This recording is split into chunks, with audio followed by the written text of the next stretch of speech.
Πάτερ ημών, ο εν της ουρανής, αγιαστήτω το όνομά σου,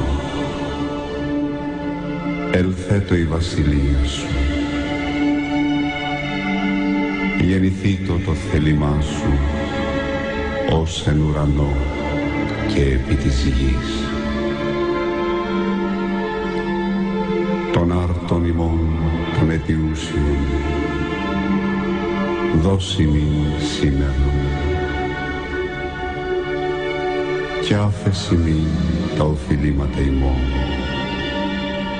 ως και εμείς αφίαμεν τις οφειλέτες ημών. Και εμείς εν έγγυς ημάς εις πειρασμόν, αλλά ρίσε ημάς από το πονηρό. Ένα τέτοιο πράγμα. Ναι, γιατί δεν ξέρουν, ξέρεις, γιατί Ναι. αυτό θα σου πω. Αυτοί τώρα το λένε αυτό το πράγμα.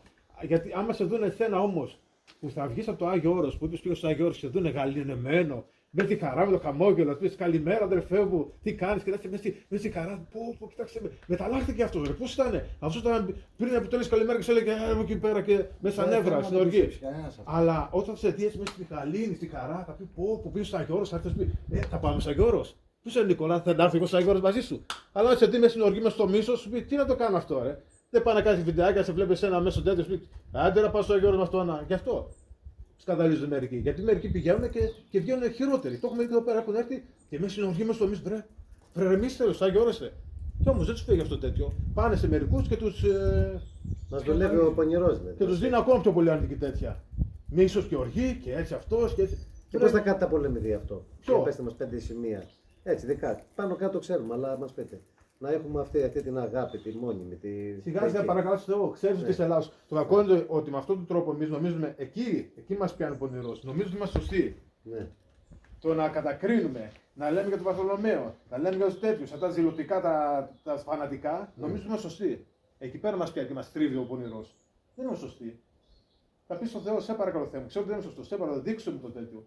Δείξω μου πώς μπορεί να μετά. Και για να σου δείξω ότι υπάρχει μόνο και μόνο ότι υπάρχει, θα σου δώσει ένα σημάδι ωραίο, όμορφο και ωραίο και θα σου πει: κοίταξε, παιδί μου, έτσι θα κινείσαι τώρα. Θα νιώσει μια γαλία στην ψυχή, μόλις με την πρώτη προσευχή που θα κάνει, το πρώτο σε παρακαλώ Θεό, δεν μπορώ, βοήθησέ με, θα δεις την οικογένειά σου μέσα ένα πάθο θα γίνει τάκ και θα αλλάξει και θα σου πει: έτσι πρέπει να πορεύεσαι. Θα το καταλάβει ευθεία. Αλλά εσύ τώρα, άμα συνεχίσει πάλι τα ίδια και τα ίδια, δεν εμφανίζεσαι εγώ στο Θεό, θα σου λέει έτσι. Ο Θεός έτσι εμφανίζεται. Αυτή είναι. Έχει το Θείο Πνεύμα, βλέπω ότι ζητάς τη βοήθεια πραγματικά, ότι δεν μπορείς να διαχειριστείς αυτές τις καταστάσεις του μίσους, της οργής, και σου ζητάς, σε παρακαλώ Θεέ μου, βλέπεις ότι τόσο καιρό ήμουν λάθος.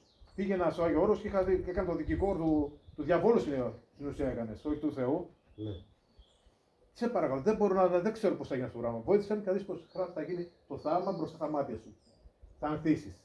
Ναι, Θα ζει μια ευφροσύνη μέσα στη καρδιά σου και θα με δοθεί κατευθείαν στην οικογένειά σου. Αλλά έτσι θα πρέπει να κινήσει μετά. Θα βγάλει όλα τα, δεν σε νοιάζουν τι γίνονται προς τα πέρα. Ναι. Σε νοιάζει ο συνάδελφος, σε νοιάζει η αγάπη. Θα βλέπει έναν άνθρωπο που έχει ένα πρόβλημα, θα προσεύχεσαι.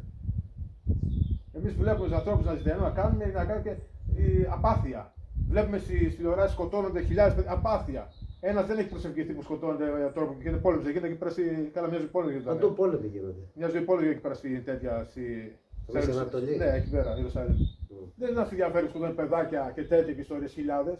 Απάθεια. Τα βλέπουμε στις τηλεοράσεις, τα τέτοια. Με προσευχή να την δρούμε και με άλλους τρόπους. Τι θα κάνεις.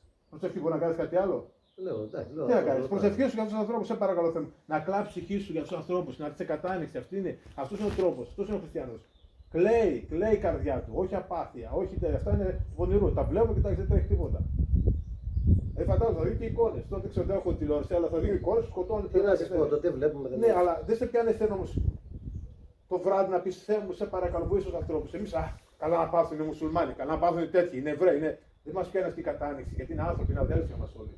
Απλώς δεν βρήκαν τον Χριστό. Και εμείς γινόμαστε χειρότεροι από αυτούς. Είμαστε χριστιανοί. Εμείς είμαστε χειρότερους, τρεις χειρότεροι.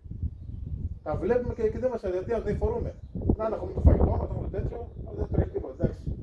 Και ορκιζόμαστε για άλλα πράγματα. Για τις ειδονές, για τις καλοπεράσεις.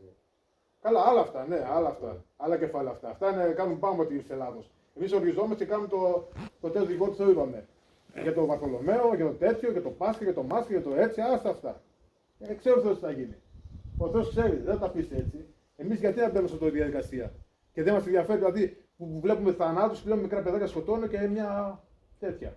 Τίποτα, δεν μας Θα αγγίζει. προσευχόμαστε για αυτούς που τα προκαλούν αυτά τους θανάτους. Γιατί υπάρχουν κάποιοι κύκλοι που τα προκαλούν. Ρε, για όλους προσεύχεσαι. Ναι. Για όλους. Ο Άγιος ο Παΐσιος και τον διάολο εντάξει. προσευχόταν. Αν είναι δυνατόν. Ναι, αυτό. Ναι. Καθόταν στο κελί και τον διάολο προσεύχε και βγήκε και το κορόιδευε ο διάολος. Δεν ξέρω τι ιστορία, ξέρετε. Δεν ξέρουμε. Ναι, μα τα ξέρουμε. Το ακόμα τα ξέρουμε, διαβάζουμε. Και γιατί τα διαβάζουμε και τα ξέρουμε, δεν ξέρω να καταλάβω. Δεν μπορώ να καταλάβω αυτό το Εγώ πράγμα. δεν ξέρω την ιστορία. Ο Άγιος Παΐσιος, όπως και πολλοί άλλοι, προσευχόταν. Είχε τόση αγάπη, προσευχόταν για τον διάολο. Μια εβδομάδα μέσα στο κελάκι προσευχόταν. Προσευχόταν τον διάολο, κομποσκίνια τέτοια. Μια δεν είχε βγει καθόλου για τον διάολο. Και μετά από πόσες μέρες εμφανίζεται ο διάολος, μικρό παιδάκι. Μικρό παιδάκι, το έπαιξε, θα έκανε έτσι. Το κορεύει, λέει για μένα, λέει προσεύχεσαι. Εγώ άμα ήθελα, λέω, θα είχα κάνει μετάνοια. Λέω, σε ένα περίμενα. Και μετά σταμάτησε. Και βγήκε αλλοιωμένος και μετά είπε την ιστορία σε έναν. Ο Άγιος Παΐσιος. Αλλά φαντάσου πόση αγάπη είχε. Εμείς για τον αδερφό μας δεν μπορούμε. Για τον αδερφό μας δεν μπορούμε να προσευχθούμε. Ό,τι και να είναι αυτός. Γιατί, όπως είπα, αν είχαμε πνευματικά μάτια, βλέπαμε αυτούς τους ανθρώπους έχει πιάσει ο διάολος και τους κάνει υποκύρια. Τους έχει με ένα τέλος, πήγαινε από εδώ και από εκεί. Κάνε τώρα αυτό. Κάνε πολέμους. Κάνε αλλιώς. Κάνε αυτό γίνεται.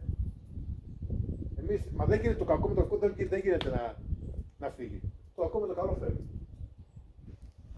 Το να οργιστείς και να πεις αυτό και αυτό δεν γίνεται κάτι. Αλλά άμα πεις στο Θεό, σε παρακαλώ Θεέ μου, δώσε δύναμη στους ανθρώπους, δώσε φώτιση στους ανθρώπους, κάτι θα γίνει.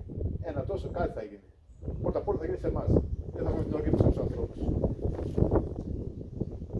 Σίγουρα. Είναι δύσκολο γιατί από μικρά παιδιά μάθαμε στην υπερηφάνεια και στον εγωισμό. Ότι έχουμε δίκιο, εντάξει, είναι δύσκολο. Αλλά έτσι πρέπει να είναι ο χριστιανός σωστός είναι. Θέλουν, δεν θέλουν, αυτή είναι η πορεία που πρέπει να πάμε. Σιγά σιγά, βλέπεις μας λέει κάποιος κάτι και οργιζόμαστε. Α, σε μένα θα μου πεις και με έκλεψε και με έκανε. Σίγουρα έτσι μάθαμε. Δεν μπορείς, δεν το δέχεται ο εγωισμός μας. Ναι. Αλλά σιγά σιγά μπορεί να σε βρεις ο άλλος να πεις άντε εντάξει μωρέ, δεν πειράζει. Και θα είσαι οργισμένος. Σιγά σιγά λες, τι έλεγε ο Πατερποφύρος, τι έλεγε ο Γεροντάς Ζουτέτη, τι έλεγε. Οπότε σιγά σιγά θα αλλάξει μέσα η ψυχή σου και δεν μπορεί να σε βρει ο άλλος και να πει εντάξει, θα προσευχηθώ το βράδυ αυτόν τον άνθρωπο. Έτσι πρέπει να είμαστε. Είναι δύσκολο βέβαια. Με τα λόγια όλα εύκολα είναι. Η πράξη δεν. Στο μισό της κεφαλής, το δέρμα παρέμεινε ανοιχτό στην πέρα και στο άλλο μισό είναι το κόμμα. Και το αριστερό του αυτί επίσης παρέμεινε άφθαρτο εδώ και 1600 χρόνια. Το αριστερό του αυτί παρέμεινε κολλημένο πάνω στο κρανίο. Διότι αυτό σχετίζεται με ένα γεγονός της ζωής του Αγίου Θεοτόκου. Ο Άγιος Θεοτόκος μας έγραψε ερμηνεία σε όλη την Καινή Διαθήκη. Και όταν έγραφε ερμηνεία στις επιστολές του Αγίου Αποστόλου Παύλου, ήταν κλεισμένος ως είναι στο δωμάτιο και έγραφε. Ο μαθητής του Πρόκλος απ' έξω άκουγε ομιλίες. Και παραξενεμένος επειδή ήταν μόνο στο Αγίου Θεοτόκο μας, από περιέργεια κοίταξε να δει τι γίνεται από τη χαραμάδα της πόρτας. Και είδε τον Άγιο να κάθεται να γράφει και στο αριστερό του αυτί να στέκεται και να το ψιθυρίζει ένας άνδρας που από την ενδυμασία του φαινόταν ότι ήταν ο Απόστολος Παύλος. Όταν βγήκε έξω το ρώτησε ποιος ήταν αυτός που σου μιλούσε και ο Άγιος Χρυσόστομος δεν ήξερε για το γεγονός. Και υπέθεσαν και δύο ότι ήταν ο Απόστολος Παύλος που του έλεγε πώς ακριβώς να γράψει την ερμηνεία στις επιστολές. Και όταν κοιμήθηκε ο Άγιος Χρυσόστομος και έγινε ένα κομιδό λιψάνητο, αυτό το αυτί, στο οποίο όντως του μιλούσε ο Απόστολος Παύλος, παρέμεινε αναβίωτα και μας θυμίζει αυτό το γεγονός. Η κάρα του Αγίου Γρηγορίου του Θεολόγου του Δευτέρα από τους τρεις ιεράρχες, στην οποία το δέρμα σε κάποια σημεία είναι και αυτό αναλύωτο. Και η κάρα του Αγίου Γρηγορίου του Θεολόγου άγνωστος Άγιος αποκάλυψε την αγιότητά του το 1840. Στο κημητήρι της μονής μας, σε ένα υπόγειο σκοτεινό δωμάτιο, έριχναν τα οστά των πατέρων μετά που άγγιζαν τους τάφους. Αυτό το δωμάτιο, ο ένας τείχος του κρεμίστηκε από την πολυκαιρία και πήγαν να το φτιάξουν.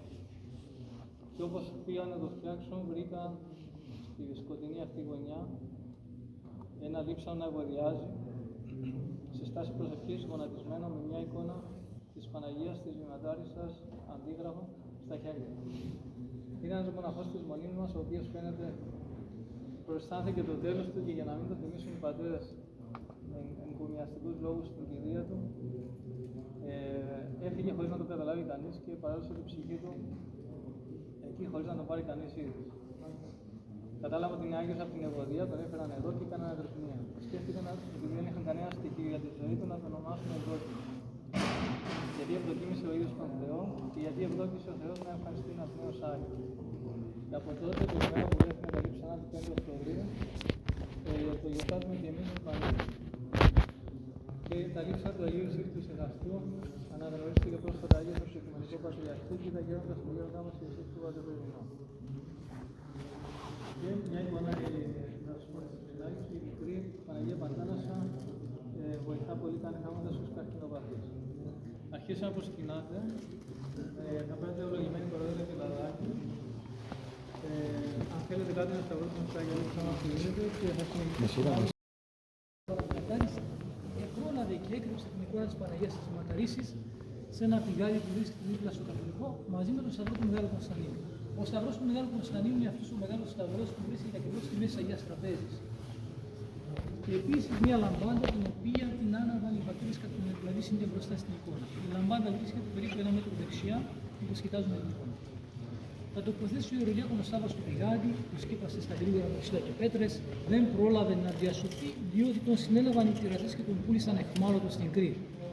Όταν μετά από 70 χρόνια ελευθερώθηκε η Κρήτη από τους πειρατές του Νικηφόρου Φωκά, του τότε στρατιού και μετέπειτα αυτοκράτορα, ελευθερώθηκε ο ιερολιάκονος Σάββας και υπέστρεψε υπέργυρο στη Μονή και υπέδειξε στον τότε ηγούμενο της Μονής Νικόλαου τον Αδριανοπολίτη να λύσει το πηγάδι, όπου ανικρίζουν ένα εξίσιο θαύμα. Βλέπω την εικόνα της Παναγίας, της Ματαρίσης μαζί με τον Σταυρό του Μεγάλου Κωνσταντίνου να στέκονται όρθια πάνω στο νερό και η λαμπάδα να είναι ακόμη αναμένη μετά από 70 χρόνια.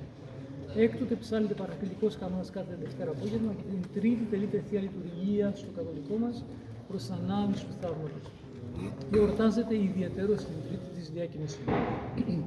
Η δεύτερη εικόνα της Παναγίας λέγεται Παντάνασα, είναι αυτή που βρίσκεται στο αριστερό προσκυνητάριο.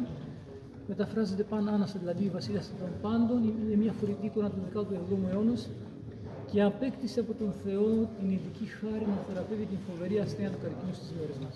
Θα αναφερθούμε σε ένα συγκλονιστικό θαύμα που έγινε το 1991, όταν ένας Ρώσος ιερέας προσκυνητής ήρθε εδώ στη Μονή μας και πήρε ως ευλογία. Ναι, ελάτε λίγο πιο κοντά.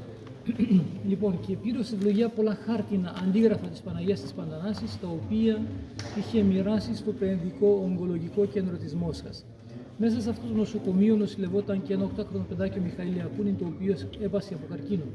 Μία μέρα αυτό το παιδάκι έπαθε ανακοπή καρδίας και παρούσιες της μητέρας του και μιας νοσοκόμας που βρισκόταν εκεί, βλέπουν να βγουν 2 ακτίνες φωτός από το χάρτινο αντίγραφο της Παναγίας της Παντανάσης, να πέσουν πάνω στο μικρό παιδάκι και η καρδιά του να αρχίσει ξανά να λειτουργεί.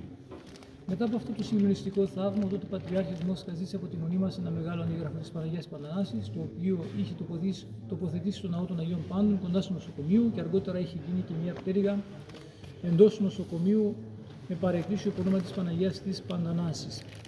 Έχουν γίνει πάρα πολλά αντίγραφα και συνεχίζουν να γίνονται, να ξέρετε, μέχρι και σήμερα αυτές τις εικόνες και το κάθε αντίγραφο της Παναγίας της Παντανάσης είναι θαυματουργός. Η τρίτη εικόνα της Παναγίας λέγεται Αντιφωνήτρια. Είναι μια τοιχογραφία του 14ου αιώνα, βρίσκεται στο χώρο του Μεσονητικού και το θαύμα που σχετίζεται με αυτήν την εικόνα έγινε τον 4ο αιώνα, όταν η βασίλισσα Πλακιδία, η κούρη του Μεγάλου Θεοδοσίου και αδελφή του διασωθέντος Αρκαντίου από το ναυάγιο, ήθελε να έρθει να προσκυνήσει τον ναό που είχε ανεγείρει ο πατέρας της. Όταν η βασίλισσα έφτασε εδώ και ήθελε να μπει μέσα στον ναό από μια πλάι πόρτα του Καθολικού για να προσκυνήσει τον ναό και να φέρει δώρα ευγνωμοσύνης προς την Παναγία, σε εκείνο το σημείο που βρίσκεται σήμερα η εικόνα, άκουσε τη φωνή της Παναγιάς που της έλεγε τα εξής: «Ως εδώ βασίλισσα, διότι βασίλισσα σε αυτόν τον τόπο είμαι εγώ». Τότε έντρομη η βασίλισσα Πλακιδία κατάλαβε ότι ήταν η φωνή της Παναγίας, ζήτησε συγχώρηση από την Παναγία μας και αναχώρησε αμέσως από το Άγιον Όρος. Μεταγενέστερα, τον 14ο αιώνα είχε γίνει αυτή η τοιχογραφία προς ανάμνηση της κυρίας Θεοδόκου προς την βασίλισσα Πλακιδία και είναι βέβαια μια πολύ παλαιά μαρτυρία. Τώρα θα ρωτήσουμε μια μελέτη. Ναι. Μια πολύ παλαιά μαρτυρία για το άβατο. Εσείς εσύ προσκυνήσετε όλοι, έχετε προσκυνήσει την Αγγελίξα. Ωραία. Τότε ξεκινάμε προς τα πίσω για να μπορέσουμε να αφήσουμε ελεύθερα τους άλλους να προσκυνήσουν. Η τέταρτη εικόνα της Παναγίας λέγεται Εσφαγμένη και αυτή είναι μια τοιχογραφία του 14ου αιώνα. και βρίσκεται στον άρτικα του παρεκκλησίου του Αγίου Δημητρίου που είναι σωματωμένο στο καθολικό μας. Σε μια περίοδο της ηλιορυθμίας,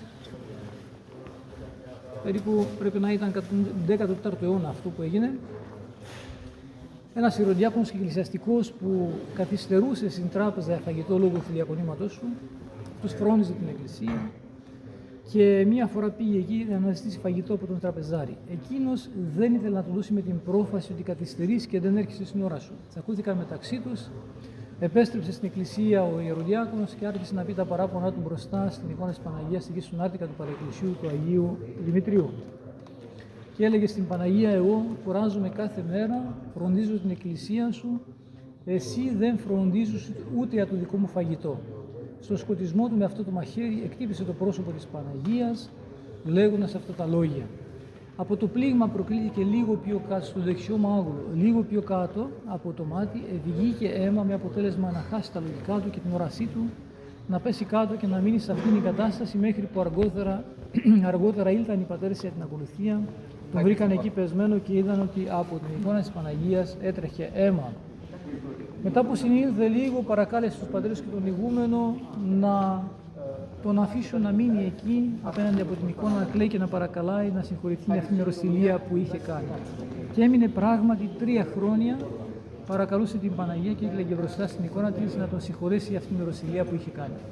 Μετά την παρέλευση των 3 χρόνων, εμφανίστηκε η κυρία Θεοτόκος στον ηγούμενο και του είπε ότι συγχώρεσα τον ιεροδιάκονο που είχε κάνει αυτήν την ιεροσιλία, όμως το χέρι του θα μείνει τιμωρημένο. Θα μείνει ξηρό επί ζωής, μαύρο και αλλοτομεταθάνατο, πράγμα που είχε γίνει.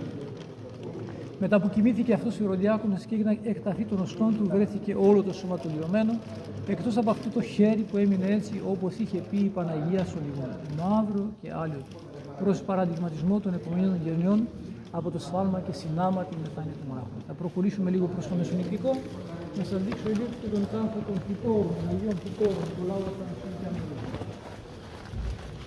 Εδώ πέρα έχουμε τον τάφο των Αγίων Φυτόρων Νικολάου Αθανασίου και Ανδρείου. Είναι οι Άγιοι Κτήτορες που σας έλεγα ότι ήλθαν το δεύτερο μισό του 10ου αιώνα και ανακαίνισαν την ερειπωμένη μονή του Βατοπεδίου κατόπιν προτροπής του Αγίου Αθανασίου του Αθωνίτου που τότε έκτιζε τη Μεγίστη Λάβρα. Εδώ ήταν θαμμένοι και οι 3 σε αυτόν τον τάφο. Μάλιστα βρήκαμε στα αρχεία της Μονής ότι εδώ είναι θαμμένοι και οι 3 Άγιοι Κτήτορες, Νικόλαος, Αθανάσιος και Αντώνης. Ο τάφος τους δεν ανοίχθηκε ποτέ και ανάβεται πάνω το ακίνητο καντήλι στον τάφο τους και ψάλεται αυτή την ακολουθία του Τρισαγίου, όπως είδατε και απόψε, που ο ιερέας ήλθε εδώ και έκανε ένα τρισάγιο μπροστά στον τάφο των Κτήτορων και ο εκκλησιαστικός μνημόνευε διάφορα ονόματα κτητόρων κατά την διάρκεια αυτής της μικρής ακολουθίας. Λοιπόν, οι αρχαιολόγοι και οι ιστορικοί δεν πίστευαν. Έχω ξανακούσει και 3 άνθρωποι θαμμένοι στον ίδιο τάφο κτλ. Πρέπει να είναι ένας μύθος. Αποκλείεται να είναι αλήθεια. Τότε ο γέροντας μαζί με τους πατέρες είπανε στους αρχαιολόγους και στους ιστορικούς, ας ανοίξουμε μαζί τον τάφο και να δούμε αν είναι πραγματική αυτή η παράδοση, αν είναι αληθινή. Και όντως το 1992 ανοίχθηκε ο τάφος μαζί τους και όντως βρήκανε στο πρώτο, ας πούμε ήταν μια μαρμάρινη πλάκα, ήταν ο πρώτος και από κάτω φαίνονταν σαν να υπάρχει κάτι άλλο. Τον βγάλανε με προσοχή τον πρώτο, μετά σηκώσανε αυτήν την πλάκα, τη μαρμάρινη, βρήκανε τον δεύτερο και κάτω από τον δεύτερο και τον τρίτο. Και έτσι απαλυτεύτηκε με αυτόν τον τρόπο ότι αυτή η παράδοση ήταν ζώση. Σε αυτήν την Λάρνακα βρίσκεται ένα μέρος των Αγίων Υψάνων τους και οι κάρες τους φυλάσσονται σε ιδιαίτερες υψηλαθήκες μέσα στα αερόβια.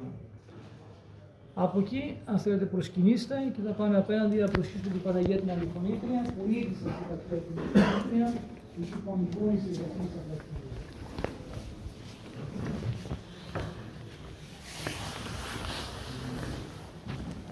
Επίσης για τις τυπογραφίες, θέλω να συμπληρώσω κάτι ότι οι τυπογραφίες μέσα στο καθολικό, να ξέρετε, είναι πολλών εποχών. Έχουμε την πρώτη φάση των τυπογραφιών που είναι από τότε που χτίστηκε ο ναός του 10ου αιώνα. Πάνω από αυτές υπάρχει το 10ος αιώνας, όταν ήταν οι Άγιοι Σάββα στο σημείο της Σερβίας και αγιογράφησαν αυτές τις τυπογραφίες της εποχής τους. διότι οι πρώτες ήταν περισσότερο σχέδια και ελάχιστο έργο. Μετά ο Άγιος Σάββας, όπως βλέπετε και εδώ, έκανε διάφορους Αγίους. Εδώ έγινε αποτύχωση μάλιστα, όπως βλέπετε το φαίνεται το στρώμα, που κόψανε με προσοχή. Και κάτω από αυτήν την στρώση που ήταν το 1800, τον 14ο αιώνα, βγήκε η παλαιά του 12ου αιώνα από τότε που αντιγράφηκαν οι Άγιοι Σάββατοι της Σερβίας. Επίσης, πάνω από τον 12ο, αργότερα τον 14ο αιώνα, αγιογραφήθηκαν άλλες τυπογραφίες. Έχουμε και εκεί άλλες φάσεις. Ήταν τότε η άνθηση με της εικονογραφίας, το κορύφωμα με της εικονογραφίας τον 14ο αιώνα και έχουμε πάρα πολλές του 1312 τυπογραφίες μέσα. Και επίσης, όπου έγιναν κάποιες ζημιές από κάποιο σεισμό τον 18ο αιώνα, ο Τρούλος και τα λοιπά που είναι πέριξ, όλα αυτά είχαν πάλι τυπογραφηθεί από πάνω και είναι νεότερες, του 17ου αιώνα. Πάμε τώρα από εδώ για την Παναγία, την Αντιφωνήτρια. Η Παναγία. Η Αντιφωνήτρια. Εδώ αντιφώνησε η κυρία Θεοτόκος στην Βασίλισσα Πλακιδία. Πάμε, είναι ζωγραφισμένη η Βασίλισσα Πλακιδία, η οποία συναντάει την Παναγία. Από εδώ που είναι η εικόνα του Αγίου Γερασίμου του Παλαδά, όπως λέει η παράδοση, υπήρχε μια πόρτα από εδώ, πλάια πόρτα του Καθολικού, και από εδώ είχε προχωρήσει η Βασίλισσα και έφτασε ακριβώς σε αυτό το σημείο και εδώ την σταμάτησε η Παναγία. Της είχε πει: πώς τολμά να έρθει σε αυτόν τον τόπο, όπου εγώ το διάλυσα από τους μοναχούς. Και τότε φοβήθηκε η Βασίλισσα, έφυγε τρομαγμένη από το Άγιον Όρος και από εκεί, από το παλάτι, έστειλε χρήματα με τα οποία χτίστηκε το παρεκκλήσιο που είναι δίπλα, εδώ του Αγίου Δημητρίου. Και αγιογραφήθηκε, όπως είχαμε πει, τον 14ο αιώνα αυτή η τοιχογραφία προς ανάμνηση της αντιφωνήσεως της κυρίας Θεοτόκου προς τη Βασίλισσα Πλακιδία. Γι' αυτόν τον λόγο πήρε και την ονομασία η Παναγία η Αντιφωνήτρια. Γιατί αντιφώνησε. Δηλαδή τη σταμάτησε την Βασίλισσα με τη φωνή της.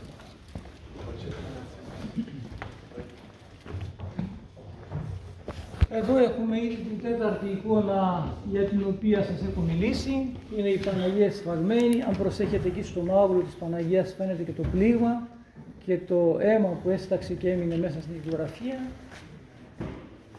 Πάνω είναι ζωγραφισμένο το θαύμα πως ο ιεροντιάκονος χτυπάει το μαύρο της Παναγίας και βγαίνει αίμα. Δυστυχώς ο φακός μου είναι προς το τέλος. Έκατσε η μπαταρία του. Έτσι, ωραία.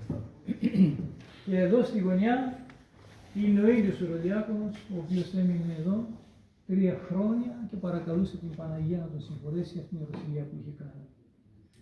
Ναι. Προσκυνήστε και θα πάμε κοντά να σας δείξω τα ψυχιδωτά. Βέβαια, τυφλώθηκε και έφτασε εδώ, έπεσε και τα γελάκια εδώ και έμεινε μπροστά στην εικόνα. Ναι. Και μετά που συνήλθε, παρακάλεσε τον ηγούμενο μια στιγμή να συμπληρώσουμε κάτι πρόσθεση. Έμεινε, ζήτησε να μείνει εδώ απέναντι από την εικόνα και να παρακαλάει την Παναγία να τον συγχωρέσει. Και έμεινε 3 χρόνια, του έφερναν οι πατέρες, πώς το λένε, παξιμάνι, ψωμί ξεραμένο και νερό, τίποτε άλλο. Τίποτε άλλο. Ούτε κοιμόταν, ούτε τίποτα καθόλου. Εδώ ήταν, εδώ συνέχεια ήταν εδώ. Ναι, και παρακαλούσε. 14ος αιώνας. Και το σημάδι δεν έχει φύγει εκεί. Ναι, το σημάδι είναι εκεί, φαίνεται και το πλήγμα. Ναι, και το πλήγμα. Ναι, έχει μια τρύπα. Ναι. Χωρίς φωτογραφίες, χωρίς τις φωτογραφίες.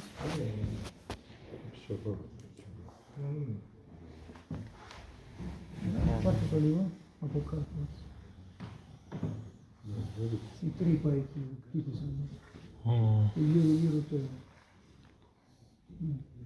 Μάλιστα να συμπληρώσουμε κάτι, εδώ ένα παιδάκι από την Κύπρο που ήρθε εδώ και έτσι στη ξενάγηση που έκανε ο ξεναγός πριν λίγα χρόνια, αυτό μας είπε ο γέροντας μας, όταν ο ξεναγός διηγόταν την ιστορία για το θαύμα που έγινε με την εικόνα, έπαιξε στη μία αυτό το παιδί, σιγά που έγινε έτσι να τρέξει αίμα και ξέρω. Εκφράστηκε έτσι μια διαφορία και απιστία. Δεν είπε τίποτα ο ξεναγός, τον άφησε. Δεν είπε τίποτα. Συνέχισαν την ξενάγηση. Και αυτός επέστρεψε μόνος του εδώ και άρχισε να περιεργάστηκε εκεί πέρα και να βάλει το χέρι του πάνω έτσι στο τζάμι εκεί γύρω στην πληγή. Ξαφνικά αρχίζει το πουκάμισό του, κοκκινίζει με αίμα. Τρελάθηκε, τα μυαλά του άρχισαν να φύγουν. Λοιπόν, έτρεξε γρήγορα, τον βρήκε τον γέροντα, μετανοημένος και εξομολογήθηκε και λέει: Γέροντα, την απιστία μου, κοίταξε τι μου επέτρεψε η Παναγία. Και ένας άλλος ιερέας, αυτό είναι παλαιό βέβαια που έχει γίνει, είναι καταγραμμένο στα ιστορικά της Μονής. Πάλι από απιστία έβαλε το χέρι εκεί στην πληγή, άνοιξε και έβαλε εκεί το χέρι του, έμεινε αίμα πάνω στο χέρι του και βγήκε από τον ναό και έπεσε νεκρός.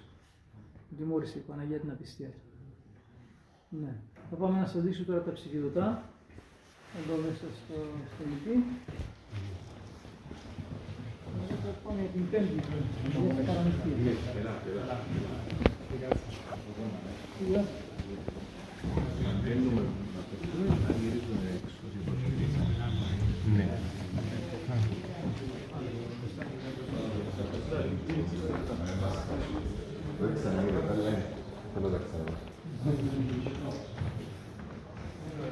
Πώς σε λένε εσένα? Ευαγγελισμός είναι, κοίταξε. Το ψηφιδωτό είναι Ευαγγελισμός, το μοναστήρι. Η Εκκλησία εορτάζει τον Ευαγγελισμό. Να ζήσεις. Πόσες χρονών είσαι?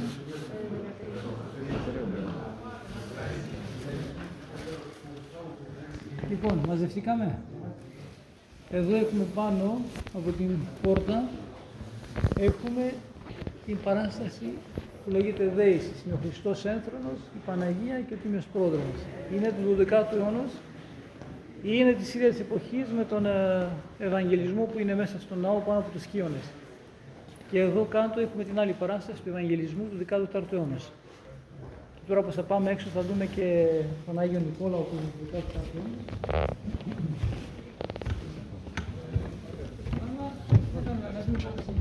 Παραμυθία και μετά έχουμε το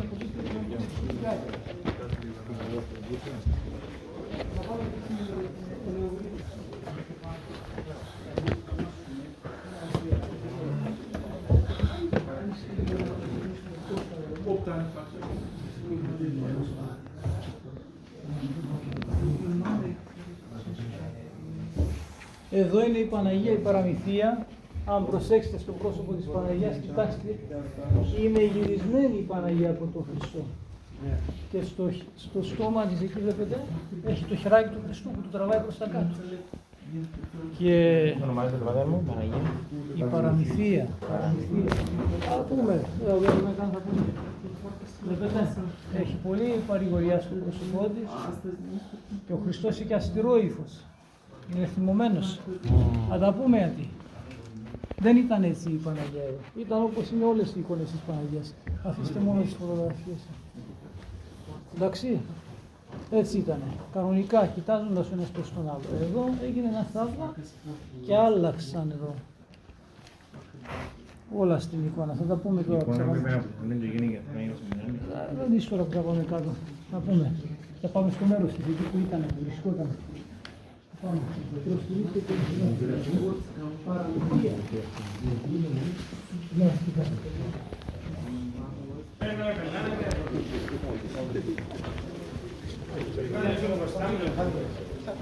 Έμεινα εκεί και δεν ακούω που ήταν εκεί.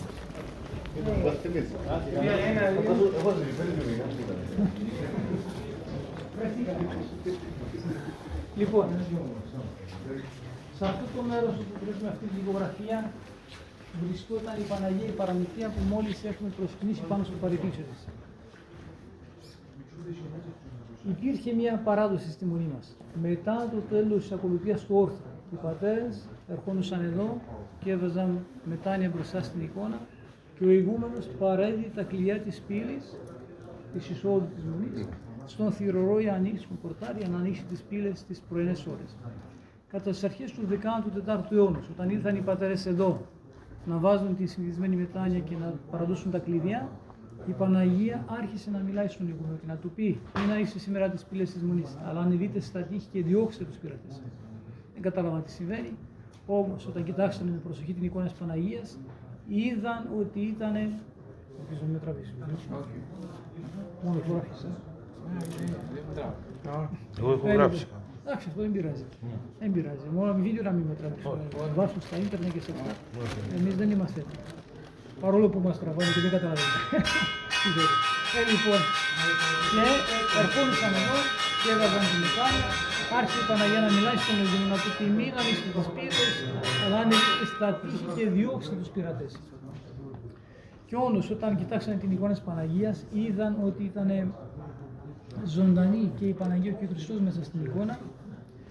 Και η Παναγία έλεγε στον ηγούμενο να μην ανοίξουν τις πύλες, ενώ ο Χριστός, όπως είδατε στην εικόνα, άπλωνε το χεράκι του προσπαθώντας να κλείσει το σώμα της Παναγίας, λέγοντας με αυστηρό ύφος: «Μη μητέρα μου, μη λες τίποτε σε αυτούς τους μοναχούς, διότι έχουν πέσει σε μεγάλη αμέλεια και δεν εκπληρώνουν τα μοναχικά τους καθήκοντα. Δεν αξίζουν αυτή τη χάρη σου».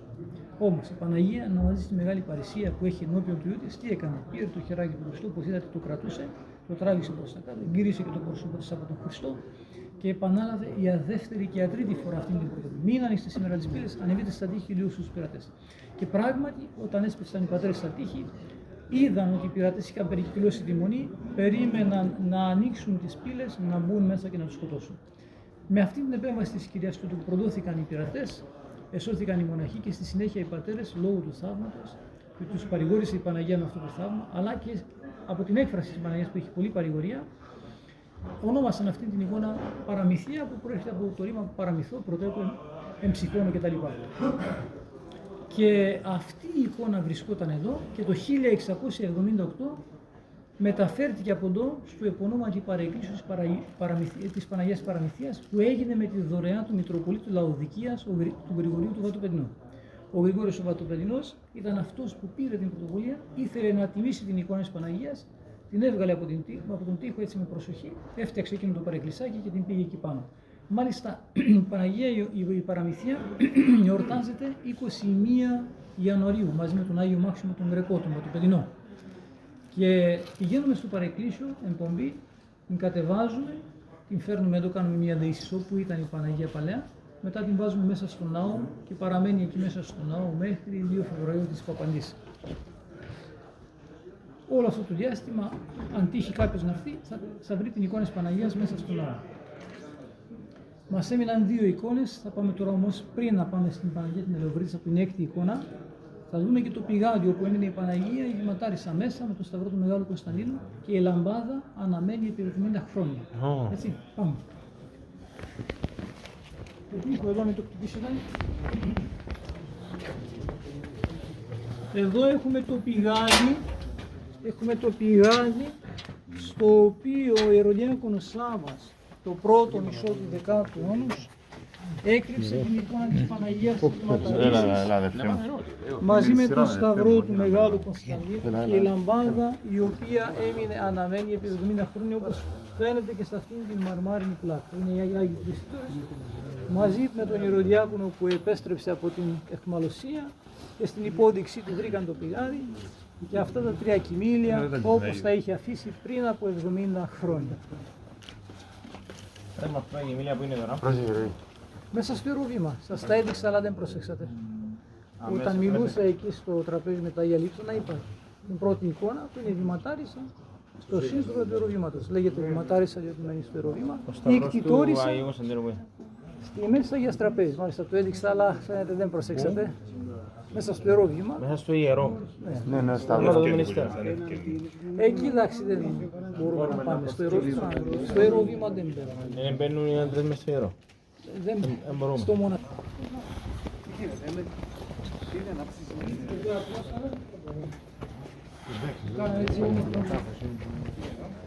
Εδώ είναι ο τάφος του Μακαριστού Γέροντος του Ιωσήφ, του Βατοπεδινού, του Κυπρίου. Έχει Βατιδρούσα. Πάτερ, έχει γίνει Άγιος. Είναι Άγιος. Για μένα είναι Άγιος. Οι άλλοι ας πιστεύουν ότι θέλουν. Εγώ τους συνέζησα Η Άγιος. εκκλησία πώς τι ήταν. Σιγά σιγά. Θα έρθει η ώρα που Η ευλογία. θα τον αναγνωρίσουν. Άμα θέλει και αυτός. Μπορεί να μην θέλει. Ναι. Να θελάσαμε έτσι κάτι να όπως είναι. Δεν ξέρουμε. Ναι, ακριβώς. Λοιπόν, να πούμε και δύο λόγια τώρα για τον Γέροντα που φτάσαμε εδώ. Για όσους ξέρουν ή δεν ξέρουν, ο Γέροντας Ιωσήφ γεννήθηκε 1η Ιουλίου 1922, έτσι. Και κοιμήθηκε την ίδια μέρα, 1η Ιουλίου 2009. Πρόσφατα. Ναι. Και μάλιστα σε Ηλικία 88 ετών, 21 γράφει εκεί. 21, ναι. Η ηλικία 88 ετών, το 21 και το 2009. Η μέρα των Αγίων Αναργύρων. Είχε πολύ ιδιαίτερη ευλάβεια και αγάπη προς τους Αγίους Αναργύρους. Ο ίδιος ο Άγιος Παντελεήμων, όταν ο γέροντας υπέφερε πολύ βαριά ασθένεια του στομάχου και του έλεγαν οι ιατροί ότι πρέπει να εγχειριστείς διότι μπορεί και να πεθάνεις, ο γέροντας δίσταζε να κάνει καμία επέμβαση και τα άφησε έτσι όλα στον Θεό και παρακαλούσε στους Αγίους Αναργύρους. Εν τω μεταξύ εμφανίζεται ο Άγιος Παντελεήμων, αυτό έγινε όταν ήταν στην Ασκήτη. Εμφανίζεται σε έναν άλλο καλό γέρο εκεί, σε έναν παραδελφό του, στον πατέρα Θεοφύλακτο, που ήταν μάλιστα και τυφλός στα τελευταία χρόνια της ζωής του, και αυτός ήταν στο κελί των Αγίων Αναργύρων. Και πολλές φορές τους έβλεπε. Τυφλός, έβλεπε τους Αγίους Αναργύρους που ερχόντουσαν όλοι και μάλιστα σαν προεξάρχοντα τον Άγιο Παντελεήμονα στη μέση. Ήταν 20 όλοι. Και μάλιστα σε αυτόν εμφανίστηκε ο Άγιος Παντελεήμων και του είπε: Πάτερ Θεοφύλακτε, πες στον Ιωσήφ ότι δεν χρειάζεται να κάνει εγχείρηση, που το λένε οι ιατροί, δεν ξέρουν οι ιατροί τι λένε. Δεν χρειάζεται να κάνει καμία εγχείρηση. Και του έδωσε το μήνυμα του γέροντά μας, ο γέροντας Ιωσήφ, δικός μας, για να δοκιμάσει το στομάχι του εκείνη την ημέρα. Είπα: Μας φάω το φασόλι. Καταλάβατε, δύσκολα πράγματα για το στομάχι. Ειδικά μου είσαι και άρρωστος. Έφαγε τίποτε, καμία αντίδραση. Λέει: Κάτι θα έχει γίνει, λέει ο γέροντας. Αργότερα είχε κάνει μια ακτινοσκόπηση και ήταν εντελώς καθαρός. Δεν είχε τίποτε, μόνο σημάδια, έτσι ουλές ότι υπήρχε κάποτε ας πούμε πρόβλημα. Ήταν τρύπιο το στομάχι του. Και βέβαια όταν ο γέροντας κοιμήθηκε από καρδιά. Έτσι αποφάσισε ο Θεός, τον πήρε από καρδιά τον γέροντα μας Ιωσήφ.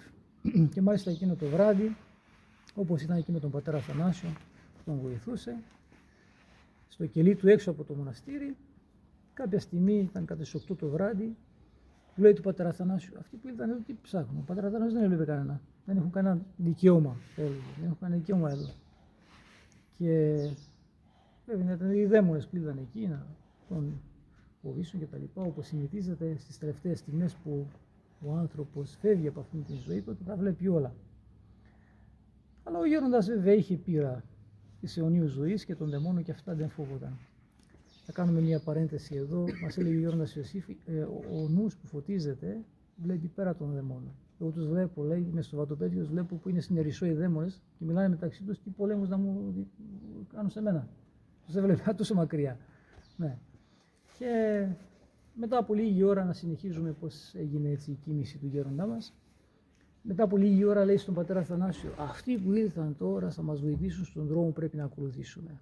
Και αυτό πρέπει να το σημειώσουμε ότι εκείνη την ημέρα, δηλαδή που θα ξημέρωνε, εόρταζαν οι Άγιοι Ανάργυροι.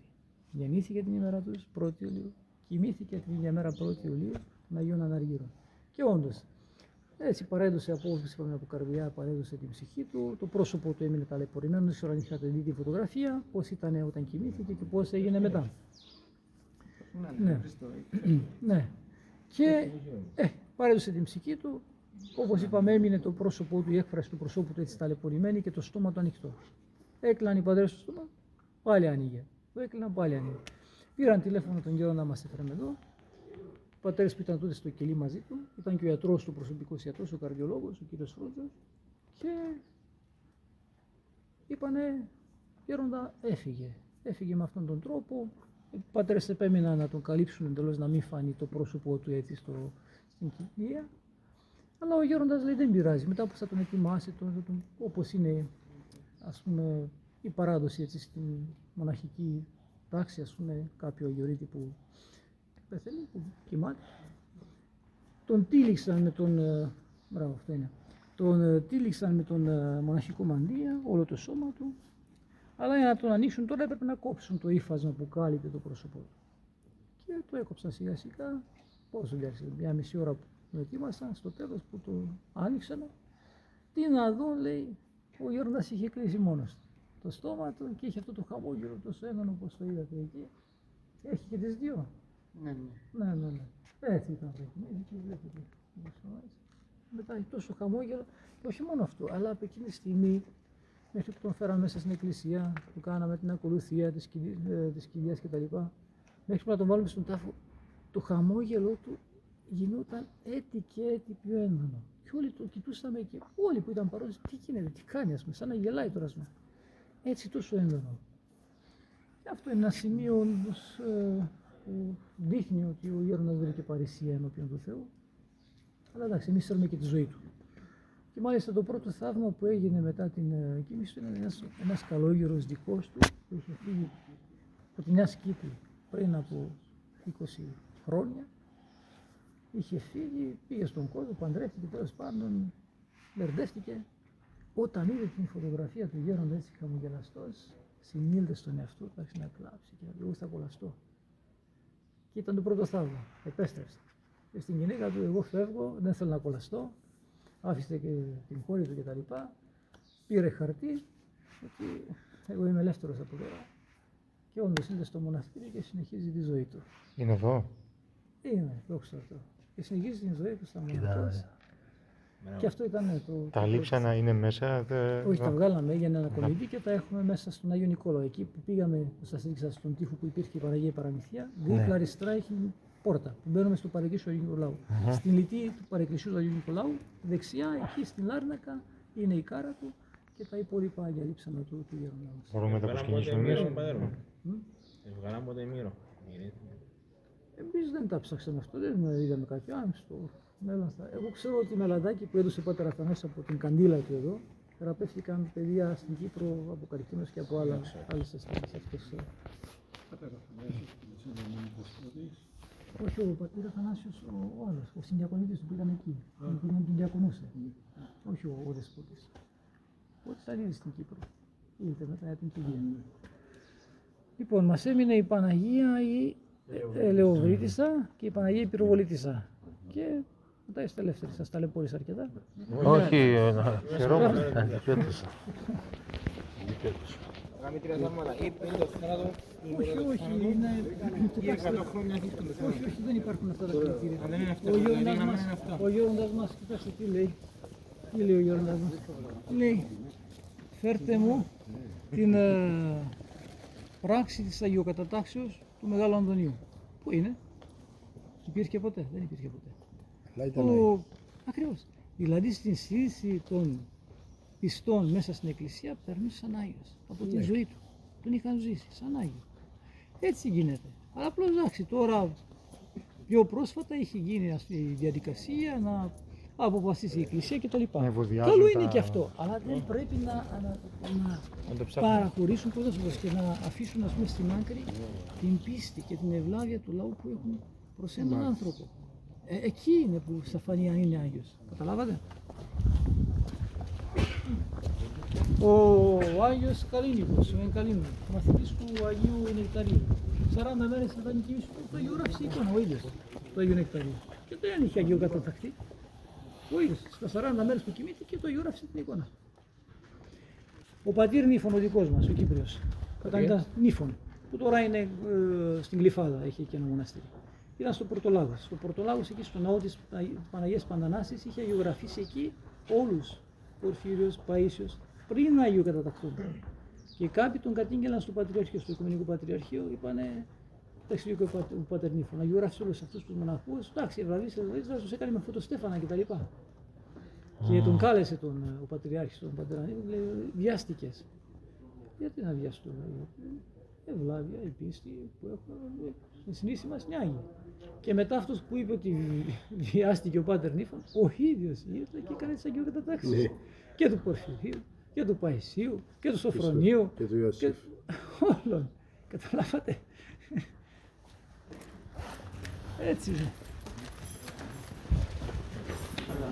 Εδώ είναι το δοχείο της Μονής, όπου φυλάζει το λαό. Λάδι. Παναγία Ελεοβρίτισσα. Έλατε μέσα.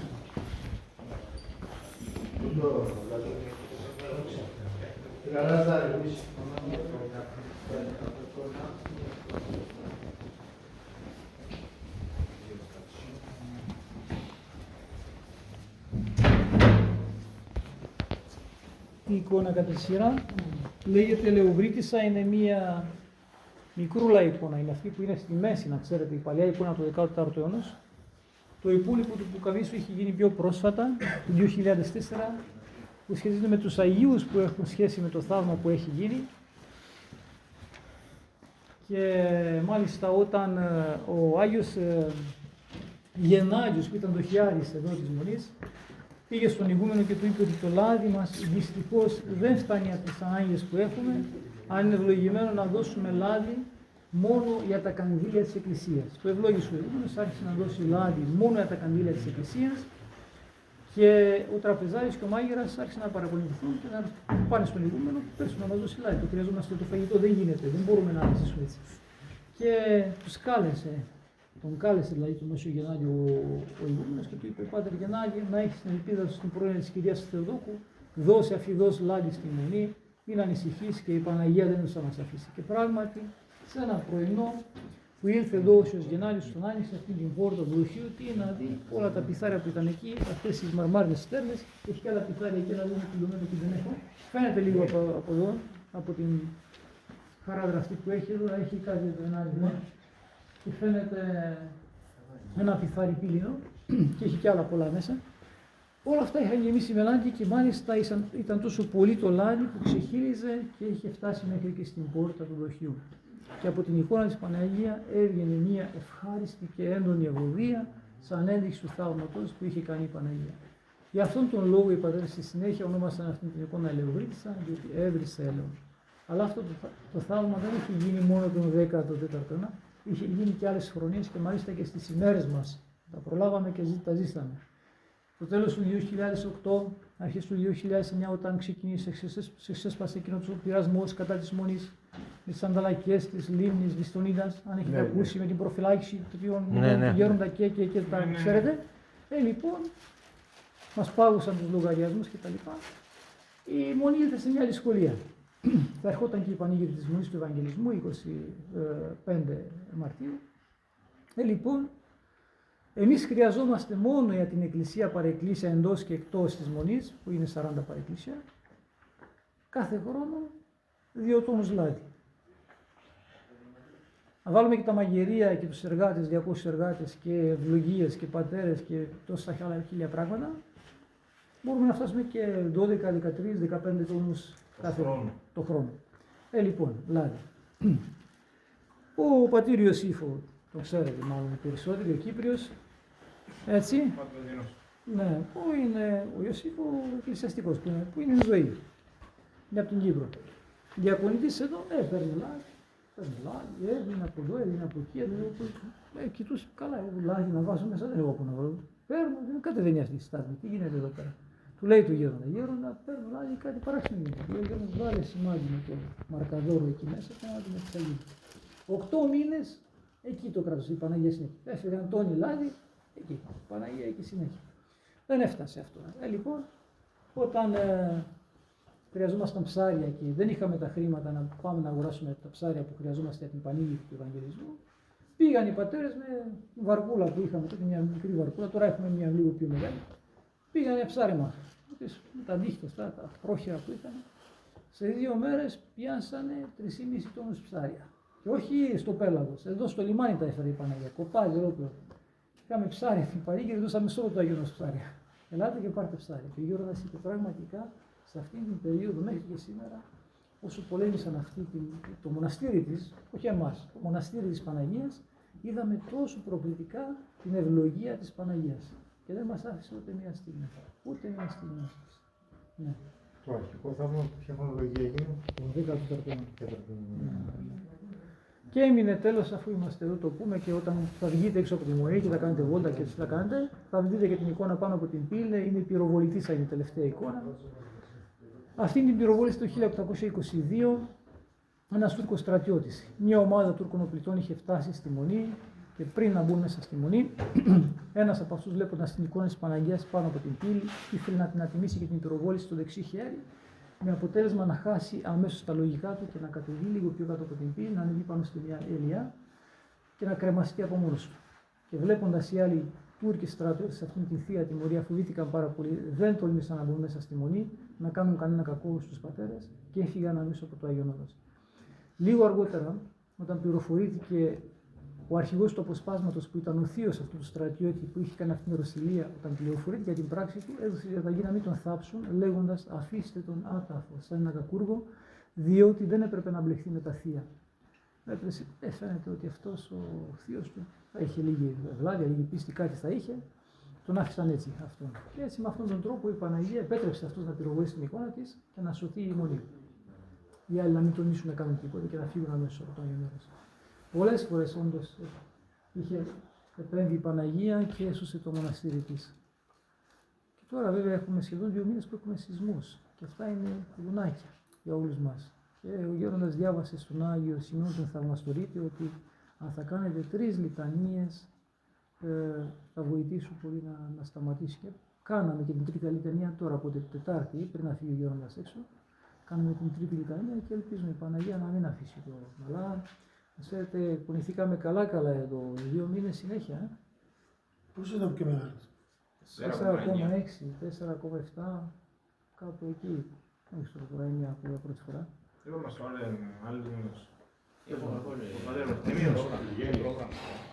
Μια μέρα 33 σεισμούς. Φτάσαμε και 30. Κοιτάξτε, είναι παλιά. Θα σας είπα ότι ο Γέροντας Στις καριές πάνω. Ακούστε, δεν χρειάζεται να γίνει, δεν ξέρω τι. Και εσύ ο ίδιος, άμα δεν ζεις την πνευματική ζωή, αυτό είναι μείον. Είναι μείον. Εγώ άμα δεν ζω, ο άλλος δεν ζει.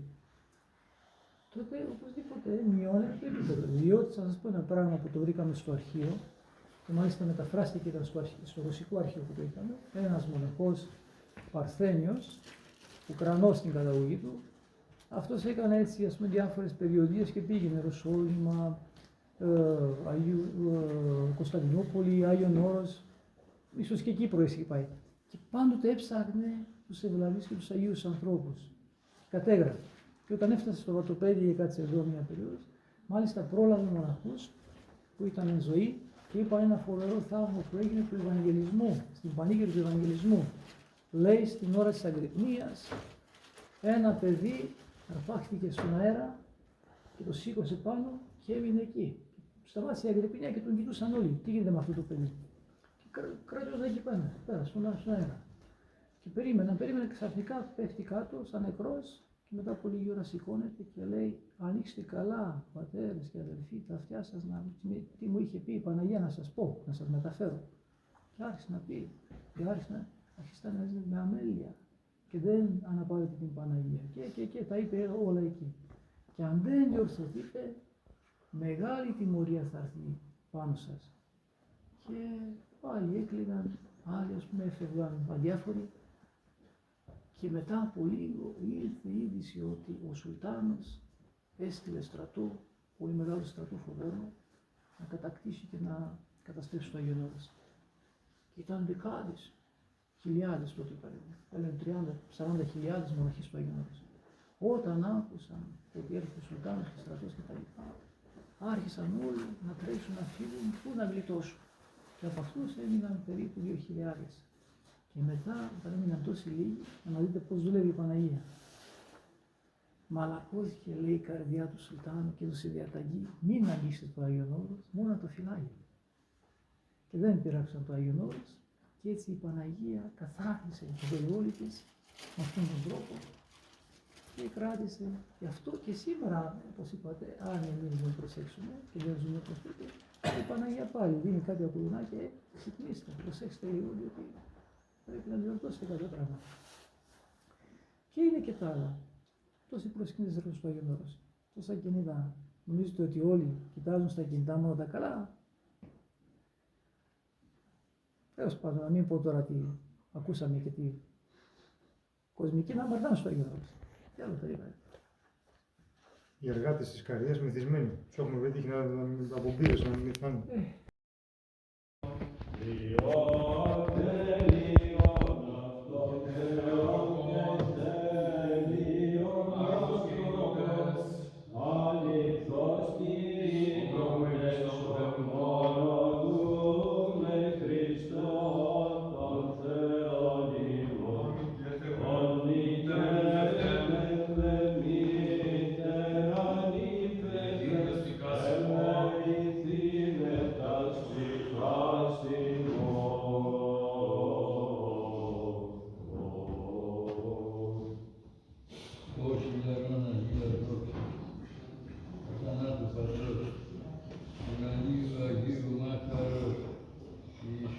Χριστέ, ελθόντες επί την Ηλίου Ρήσιν, ιδόντες πόσος περινών, ιδόντες πατέρα Υιών, και Άγιον Πνεύμα Θεόν, άξιον σε εν πάση καιρή συγγείστε, φωνές εσύ Θεούς ζωήν οδηδούς, διό ο κόσμος σε δοξάζει.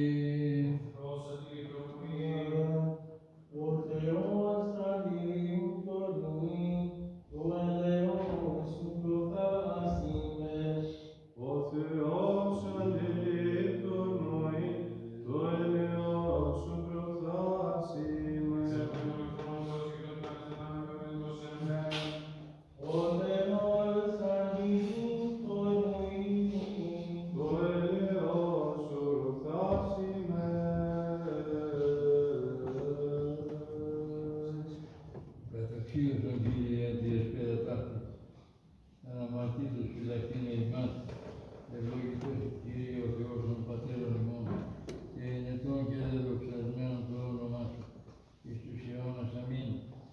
Γέννητο Κύριε το έλεος Σου επ' ημάς, καθά περιλυπήσομεν επί σε, ευλογητός Σου Κύριε διδαξών τα δικαιώματά Σου, ευλογητός Σου Δέσποτα, συνέτησόν με τα δικαιώματα Σου, ευλογητός Σου Άγιε, φωτισόν με την δικαιώμαση Σου Κύριε το έλεος Σου εις τον αιώνα, τα έργα των χειρών Σου μη παρήδης υπερποιήμνος η δόξα πρέπει, το Πατρί και το Υιό και το Αγίο Πνεύμα τη γη και αεί, και εις τους αιώνας των αιώνων αμήν.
Ευχή του Χριστού βήματος του Χριστού, επισώμεθα.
Και στη Θεία Λειτουργία. Αυτά τα έκθεση όλα αυτά εξηγήσετε.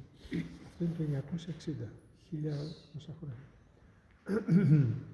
Και όταν λοιπόν, εκεί ήταν ένας δόκιμος, δεν ήταν οι πατέρες, μόνος ήταν ένας δόκιμος. Και επειδή δεν τον πιστεύανε τον δόκιμο ότι έγινε αυτό το θαύμα, αυτός λέει, κοίταξε, παιδί μου, εγώ δεν είμαι άνθρωπος, είμαι άγγελος της Παναγίας. Κοίταξε, αυτός δεν καλά τι μας λέει. Και είχε ένα τραπέζι και το έγραψε το μήνυμα πάνω με το δάχτυλό του. Έπαθε σοκ το παιδί, λέει η Παναγία με έστειλε, με αυτό το μήνυμα πλέον θα ημίδει την Παναγία. Και εξαφανίστηκε. Και το παιδί το είπε στον γέροντά του και στους άλλους πατέρες, είδαν τον Βλάκα, αλλιώς δεν το πιστεύαν. Ο Βλάκα πήγε στην Κωνσταντινούπολη, τη ζήτησε ο Πατριάρχης. Και ο Νικηφόρος Φωκάς που ήταν ευσεβής αυτοκράτορας, τη ζήτησε και είδαν ότι είναι πράγματι αληθινό, δεν γίνεται αυτό το πράγμα, να σκαλιστεί ο βράχος με το δάχτυλο. Και πέρασαν, ο Πατριάρχης έκανε σύνοδο, άλλαξε η Θεία Λειτουργία του Αγίου Χριστόμου, αυτό είναι η επιστοποίηση. Και μπήκε το αξιονιστή μέσα στη Θεία Λειτουργία. Μέχρι το 1960 δεν υπήρχε αξιονιστή, μόνο την Ιωτέρα υπήρχε. Ο Άγιος Χρυσόστομος έγραψε την Ιωτέρα. Μετά μπήκε και αξιονιστή στο ιερότερη στιγμή αίθουσα εκτός όπου καθαγιάζονται τα μυστήρια. Τότε ψάχνουμε αξιονιστή, γιατί είπε έτσι θα ψάχνουμε την Παναγία. Σε έδειξε ο Άγγελος. Και έτσι μπήκε ο ύμνος αυτός και επιστοποιήθηκε.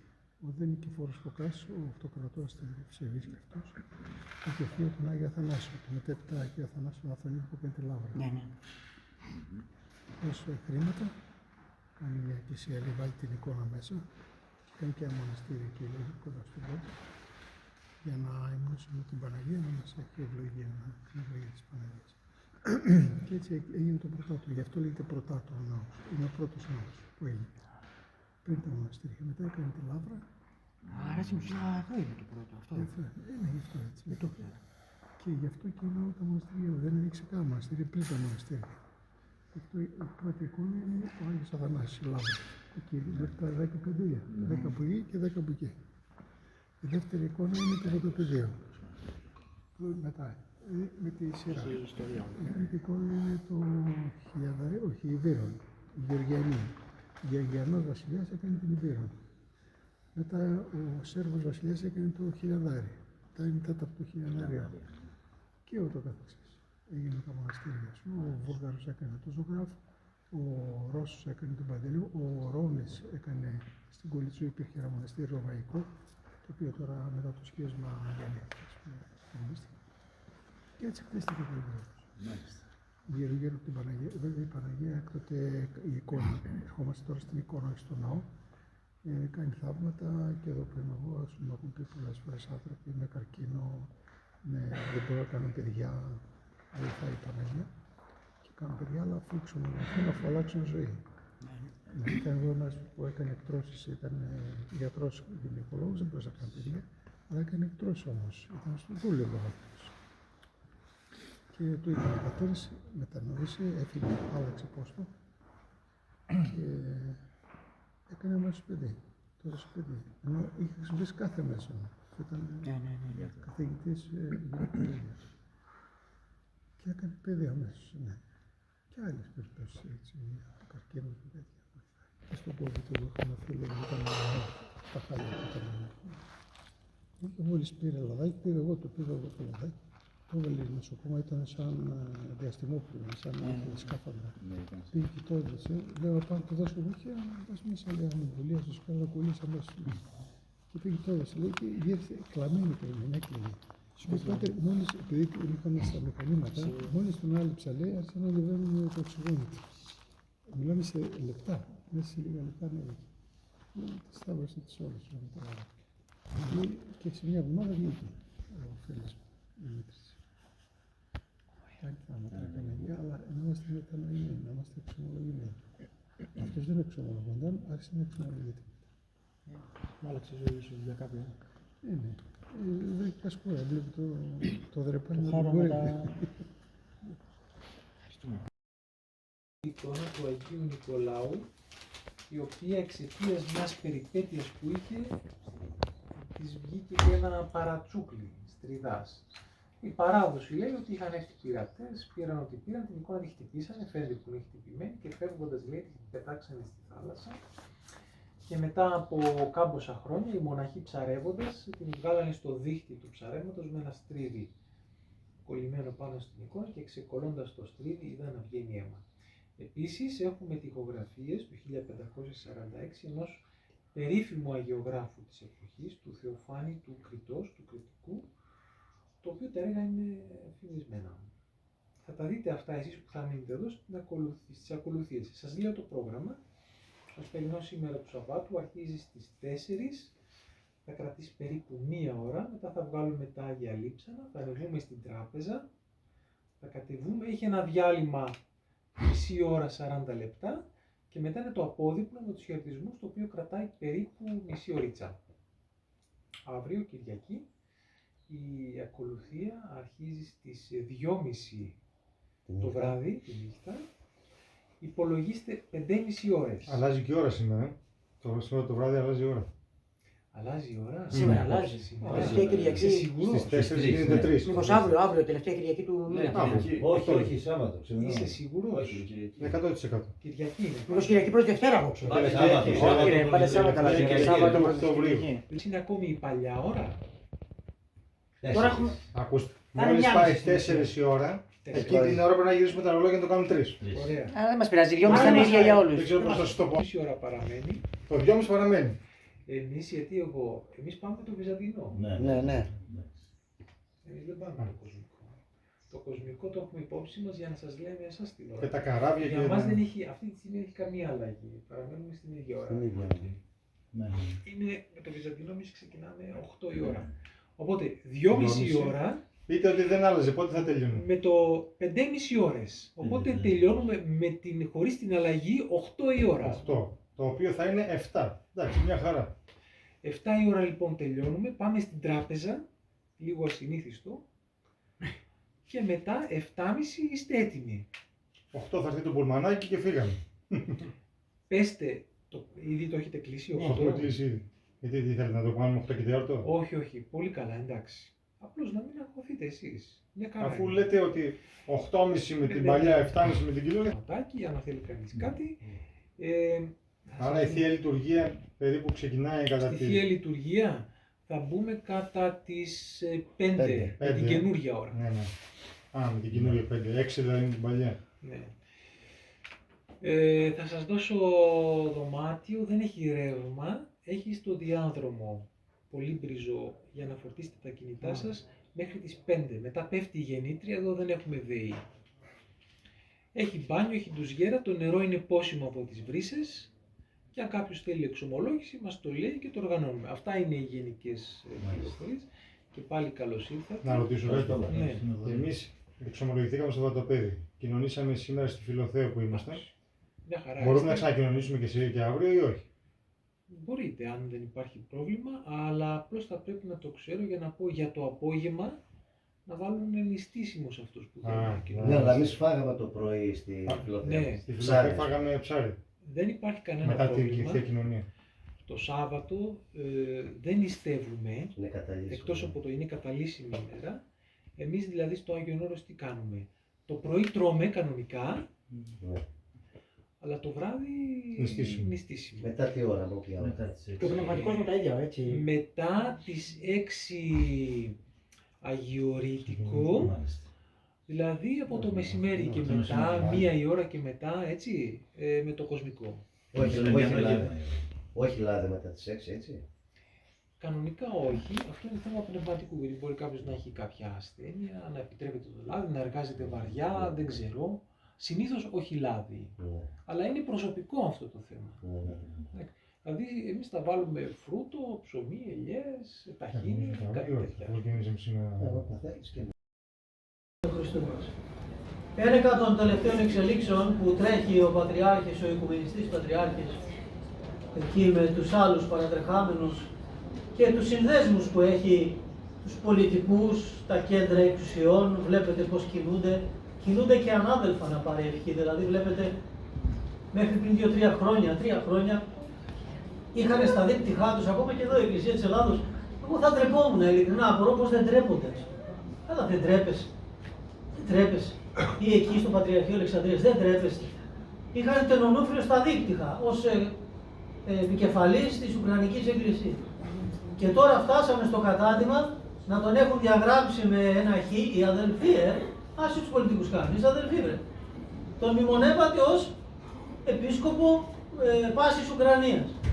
Και μάλιστα θυμάμαι, έκανε το Λεβέντε εκεί ο Αλεξανδρίας και έλεγε, όχι λέει όταν στην αρχή άλλοι τον είχαν ήδη προδώσει και δέχτηκαν έναν αχυρωτόνητο, έναν ο οποίος συλλειτουργεί και με ουνίτες και αφού τον μνημονεύουν ήδη είναι σε έμεσο συλλειτουργό, τον έφεραν και τον φύτεψαν εκεί, του έδωσε εκεί πέρα παραμάσκαλα το αυτοκέφαλο εκεί μέσω των πολιτικών βέβαια προϊσταμένων στο Βαρθολομαίος, λειτουργεί σαν Πάπας Ανατολής εκεί πέρα και διχάστηκε η Ουκρανία και σήμερα αλληλοσπαράζεται και φτάσαμε στο σημείο να έχει τεθεί πλέον η κανονική Ορθόδοξη Ουκρανική Εκκλησία εκτός νόμου με δημεύσεις ναών και τι άλλα εκεί, τι δεν γίνεται, με πόσα έκτροπα γίνονται μέσα στα μοναστήρια και μέσα στους ναούς. Ποιος είναι ο ηθικός αυτούργος? Η εκκλησιαστική ταγή με πρώτον τον λεγόμενο Οικουμενικό Πατριάρχη, ο Θεός να τον κάνει Πατριάρχη. Τι να πούμε. Και τον πρόδωσαν τον άνθρωπο αυτόν, ενώ τον είχανε, δηλαδή να πάει κανείς, αλλά ο λαός τι να καταλάβει? Πού να καταλάβει όμως, να τους πει έλα εδώ, να τον τραβήξει και από το ράσο, έλα εδώ. Γιατί τον προδίδεις τον αδελφό σου? Γιατί? Τον ξεπουλάς και τον αφήνεις εκεί να τον κατασπαράξουν οι λύκοι. Δεν ξέρω πώς αντιλαμβάνονται την τροπή. Πώς το αντιλαμβάνονται. Και ο λαός βέβαια δεν καταλαβαίνει τίποτα. Μόνο από αυτό, ένας πιστός ευσυνείδητος θα έπρεπε να πει φύγετε από εδώ, φεύγω από εδώ. Μόνο γι' αυτό. Για αυτή τη συμπεριφορά. Ένεκα ενότητος, ειρήνης, παγκόσμιας κυριαρχίας. Και ο Θεός βλέπει από πάνω βέβαια και διαχειρίζεται την ιστορία ως παντεπόπτης και πάνσοφος και παντοδύναμος Θεός. Νομίζουμε ότι εμείς μπορούμε να κάνουμε ό,τι θέλουμε. Νομίζουμε. Μας αφήνει ο Θεός, αλλά όλα τα οδηγεί η πρόνοιά Του. Και πολλές φορές οπλίζει άλλων ανθρώπων το χέρι και οι άνθρωποι βέβαια αλληλοσπαράζονται, αλλά να ξέρετε κάτι. Ότι τις αδικίες που κάνουμε εμείς μεταξύ μας, ο αιώνιος Θεός τις προσπερνά. Τις απορροφά, τις καυτηριάζει και δεν συνίσταται αδικία ενώπιον του Θεού. Κανένας δεν θα δικηθεί ενώπιον του Θεού. Όλα αυτά τα διασώζει και τα ξεπλένει η Ανάσταση του Χριστού. Συνεδρίασαν λοιπόν εκεί τώρα μετά από όλες τις μεθοδεύσεις που κάνουν, αφού βλέπουν ένα λαό να είναι σε ύπνωση και αδιαφορία πλήρη αδιαφορία. Με παρακάλεσε ένας ανιψιός μου αυτές τις μέρες, ανιψιός από εξάδελφο, ήρθε στο σπίτι αστυνομικός εκεί, ένα καλό παιδί. Θείε, παντρεύομαι. Άντε βρε Γιώργο μου, του λέω, με το καλό, την ευχή μου, σε παρακαλώ, έλα στο γάμο. Να αυτό ρε Γιώργο, του λέω, πότε γίνεται? 6 του μηνός, προχθές, ημέρα Παρασκευή. Ρε Γιώργο, δεν το ξέραμε. Πού γίνεται ο γάμος? Στο κτήμα. Τι να κάνω, έδωσα από εδώ, έδωσα από εκεί, προβληματίστηκα, με ξαναπήρε και τηλέφωνο, ξανά παρακάλια, 3 τηλέφωνα, μηνύματα. Τόσο καημό έχει, λέω, να πάω στο γάμο. Παίρνω και εγώ το πνευματικό μου τηλέφωνο, γέροντα του λέω, SOS, τι γίνεται τώρα εδώ, τι είναι ευλογημένο? Παππούλη μου, πήγαινε εκεί προς το τέλος να χαιρετήσεις και φύγε. Χαιρέτησε το παιδί και φύγε. Πήγαμε λοιπόν προς τα εκεί στα Σπάτα, προχθές Παρασκευή, ταμπέλες, κτήμα τάδε. Όχι εινοποιία. Κτήματα που έχουν βάλει μέσα ένα εκκλησάκι, που κάνει επιχείρηση και μέσα γλιτοκοπούρ. Και προσέξτε, όλα τα κτήματα είχαν γάμους. Όσα κτήματα περάσανε είχαν μέσα κόσμο, κάνανε γάμο. Λέω, με συγχωρείτε, ποιοι ιερείς είναι αυτοί? Καλά ο κόσμος δεν ξέρει. Ο λαός του Θεού δεν ξέρει. Ποιοι είναι αυτοί οι ιερείς?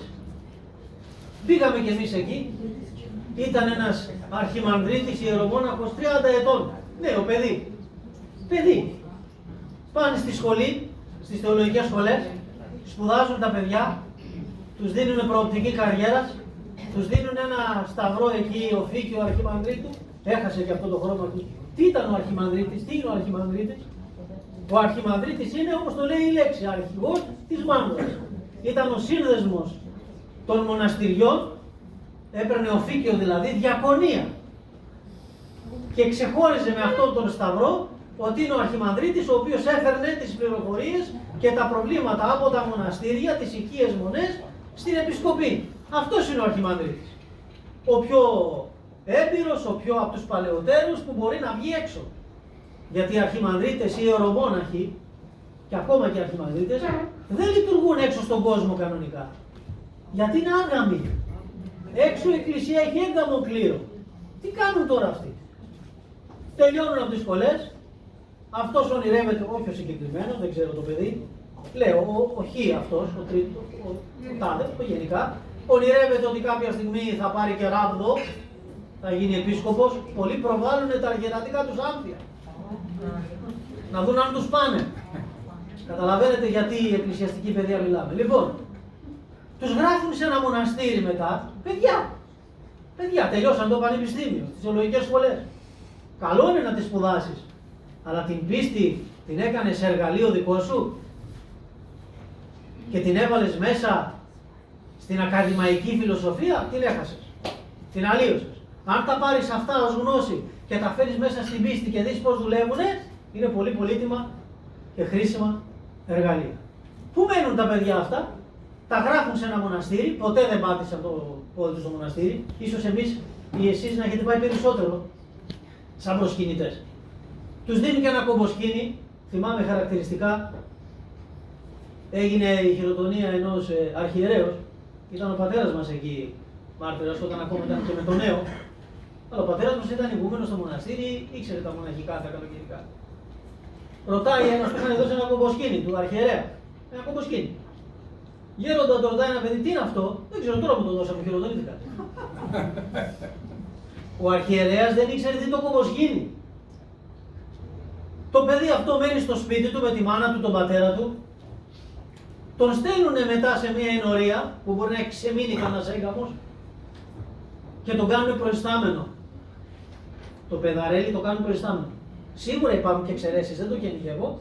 Το κάνουν προϊστάμενο. Και το λέω αυτό γιατί είχα γίνει δέκτης του πόνου ενός ιερέως εγκάμου με 3 παιδιά, ο οποίος ήρθε και μου έλεγε τον καημό του. Με έναν αρχιμανδρίτη που του στείλαν από σχολή και τον φέρανε προϊστάμενο στο ναό που ήταν εφημέριος και έψαχνε να βρει από πού θα φύγει. Έψαχνε να βρει από πού θα φύγει. Λοιπόν, και αφού πήγαμε εκεί, έκατσα έξω, μάλιστα είχε και κάτι νερά εκεί που τρέχανε, οπότε έβλεπα από μακριά, λέω εντάξει, γιατί είχε λίγο ακόμα, λέω θα τελειώσουν, να πάω να χαιρετήσω. Πήγανε μέσα εκεί κάτι δικά μου πρόσωπα, ας πούμε.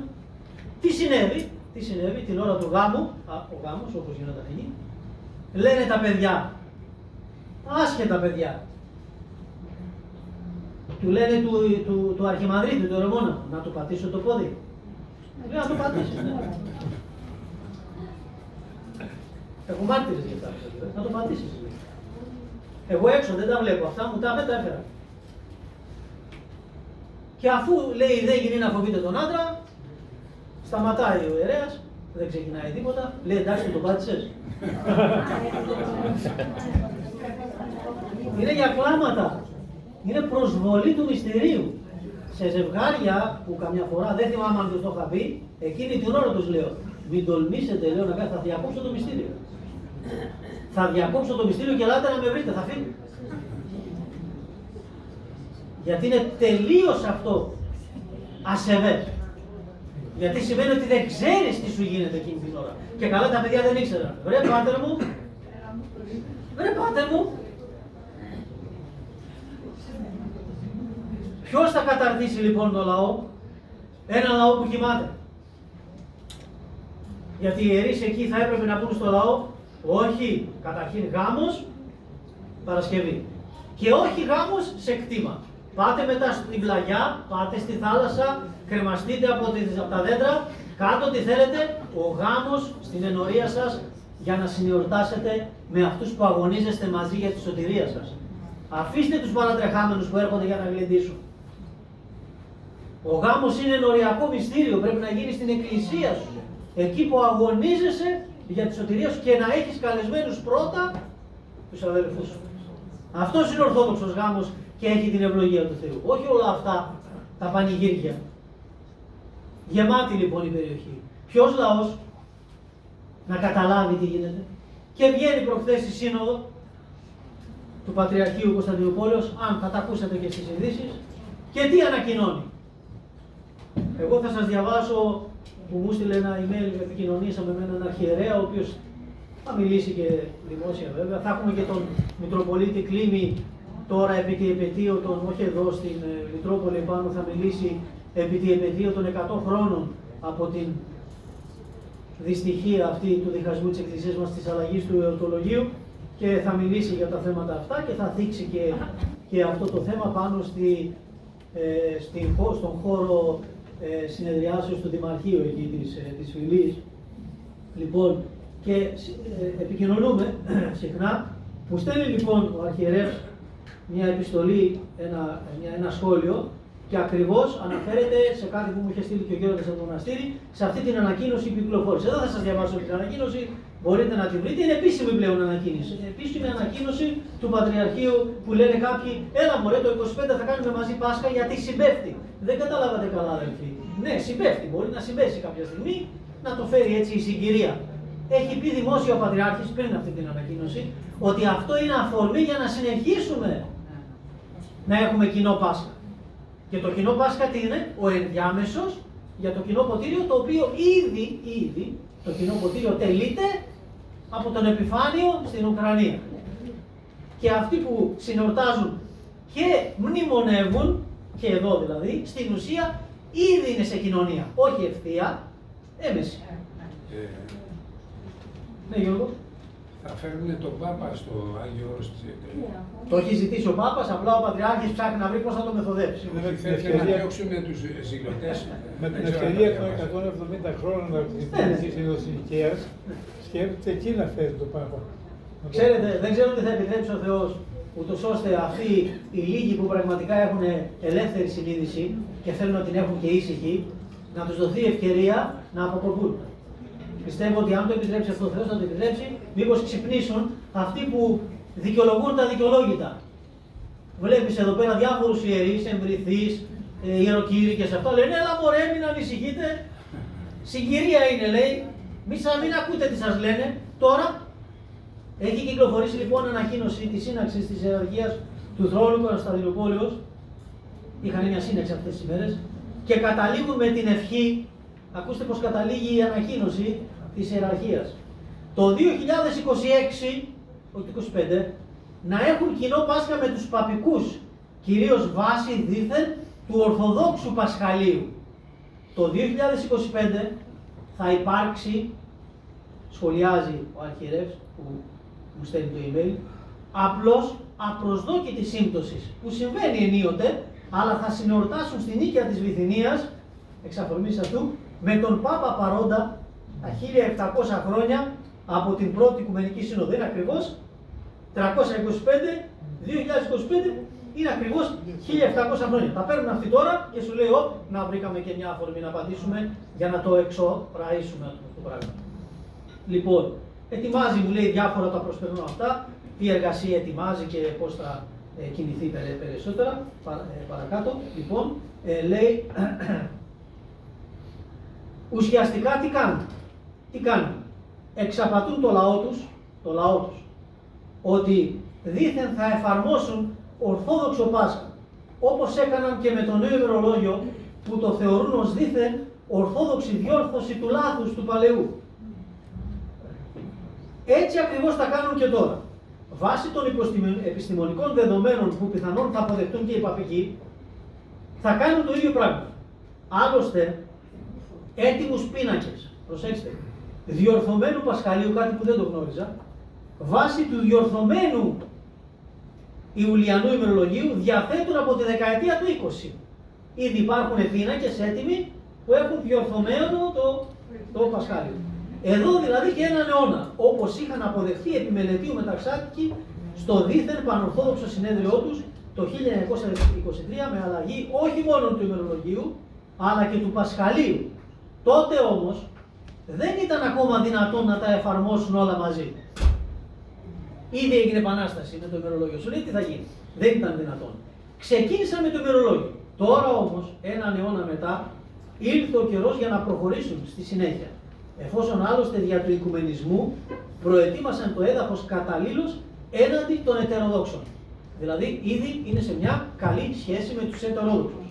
Και οι πολλοί εκ των κατόνομα ορθοδόξων, κατόνομα μόνο, είτε δεν θα καταλάβουν τίποτα, διότι η εκοσμίκευση τους σάρωσε, είτε οι καθώς κάπως υποψιασμένοι από αυτούς, θα μείνουν αναπαυμένοι ότι δεν έγινε κάτι τόσο φοβερό, αφού οι ηγεσίες τους γνωρίζουν τι πράττουν και μένουν πιστοί στο νόημα της πρώτης Οικουμενικής Συνόδου, επιστημονικός και αστρονομικός. Άλλωστε, από την πανδημία και εξής, η επιστήμη, και μου βάζει μια παρένθεση και ρωτάει ποια επιστήμη, επιβλήθηκε να έχει τον πρώτο λόγο και στα εκκλησιαστικά, με θαυμαστικό. Αυτό υπεραποδείχτηκε και όλα θα συνεχίσουν όπως έχουν, εν υπνώση. Ελάχιστοι θα καταλάβουν πραγματικά τι προδοσία θα έχει συμβεί και θα ακολουθήσουν την ορθόδοξη οδό. Και συνεχίζει και κλείνει την επιστολή του αυτή προς την αναξιότητα. Βέβαια, υποθέτω, μου το έστειλε σε μένα και θα στο κοινοποιώ με κάποια, όχι όλο, κάποια αυτά που αφορούν γενικότερα, έτσι. Όλους μας και μας ωφελούν. Βέβαια, υποθέτω ότι η Μόσχα για τους λόγους της και κάποιες τοπικές εκκλησίες που αντιδρούν τώρα στην Ουκρανική κρίση δεν θα δεχτούν όλα αυτά και θα μείνουν στο παλαιό, όπως κάνουν και θα επικρίνουν, όπως κάνουν και τώρα δηλαδή, και θα επικρίνουν τους νεοπασχαλίτες. Θα το δούμε όμως αυτό. Για τα δικά τους όμως συμφέροντα οι Ρώσοι. Γιατί μην ξεχνούμε ότι οι Ρώσοι είναι και αυτοί ίσως περισσότερο οικουμενιστές από τον Πατριάρχη. Τώρα όμως γιατί έχω κόψει κοινωνία με τον Πατριάρχη, γι' αυτό και λέω, βλέπετε, ο σοφός Θεός. Επειδή έχουν προκύψει συμφέροντα γεωπολιτικά, δεν τους παίρνει τώρα και αναγκαστικά είναι σε κόντρα. Βλέπετε τώρα τη σοφία του Θεού. Μπορεί μέσα από τα δικά του συμφέροντα τελικά να εξυπηρετήσουν το σχέδιο του Θεού χωρίς να το καταλάβουν. Όπως έγινε και με τη σύνοδο στο Κολυμπάρι που δεν πήγαν. Θα πήγαιναν με τα τσαρούχια οι Ρώσοι. Με τα τσαρούχια θα πήγαιναν. Δεν πήγαν γιατί δεν τους συνέφερε γεωπολιτικά, να το πω καλύτερα. Δεν τους συνέφερε εθνικά. Αλλά έτσι οικονομεί ο Θεός. Έτσι εργάζεται. Όπως θέλει ο Θεός εργάζεται. Λοιπόν, θα το δούμε λίγο. Οι Ιεροσολυμίτες πάντως θα κρατήσουν εθνικά το παλαιό, χωρίς να τα χαλάσουν όμως με κανένα. Θα γίνουν πάντως μεγάλες έως τεράστιες ανακατατάξεις. Και κάνει μια σημείωση. Εκτός και αν όλα ματαιωθούν από κάποιο έκτακτο καταστροφικό συμβάν που θα πάει την ανθρωπότητα πολύ πίσω. Τελίτσες. Κάτι καταστροφικό που θα πάει την ανθρωπότητα πολύ πίσω και θα το ξαναπάρουμε από την αρχή. Ήθε πάντως, τελειώνει η επιστολή, ήθε, ευχή δηλαδή, εμείς όπως και να έχει να παραμείνουμε εδραίοι και σταθεροί στις επάλξεις, ώστε να παίξουμε το ρόλο του λίματος της ευσεβίας στην χώρα μας και ευρύτερα, όπως σχεδιαστήκαμε και οριστήκαμε από Θεού να κάνουμε. Δεν είναι δικό μας. Έτσι οικονόμηση πρώην του Θεού. Και επειδή είμαστε στις παραμονές τόσο κρίσιμων και καθοριστικών γεγονότων, γι' αυτό και διερχόμαστε ακόμη και εμείς ισχυρούς κραδασμούς έσωθεν. Στο πάτριο εννοεί. Αλλά δεν πρέπει να χάνουμε γι' αυτό τη συνοχή και την επίγνωση της αποστολής μας. Ο πειρασμός επιθυμεί διακαώς να μας καταποντήσει όλους στην άβυσσο της κακίας του. Είτε με την αποστασία, είτε με τη σκληρότητα, την αδιακρισία και την άρνηση της αγάπης και της αλήθειας. Ας σταθούμε στο ύψος των περιστάσεων. Έτσι προχωράει η ιστορία αυτά προς ενημέρωσή σας.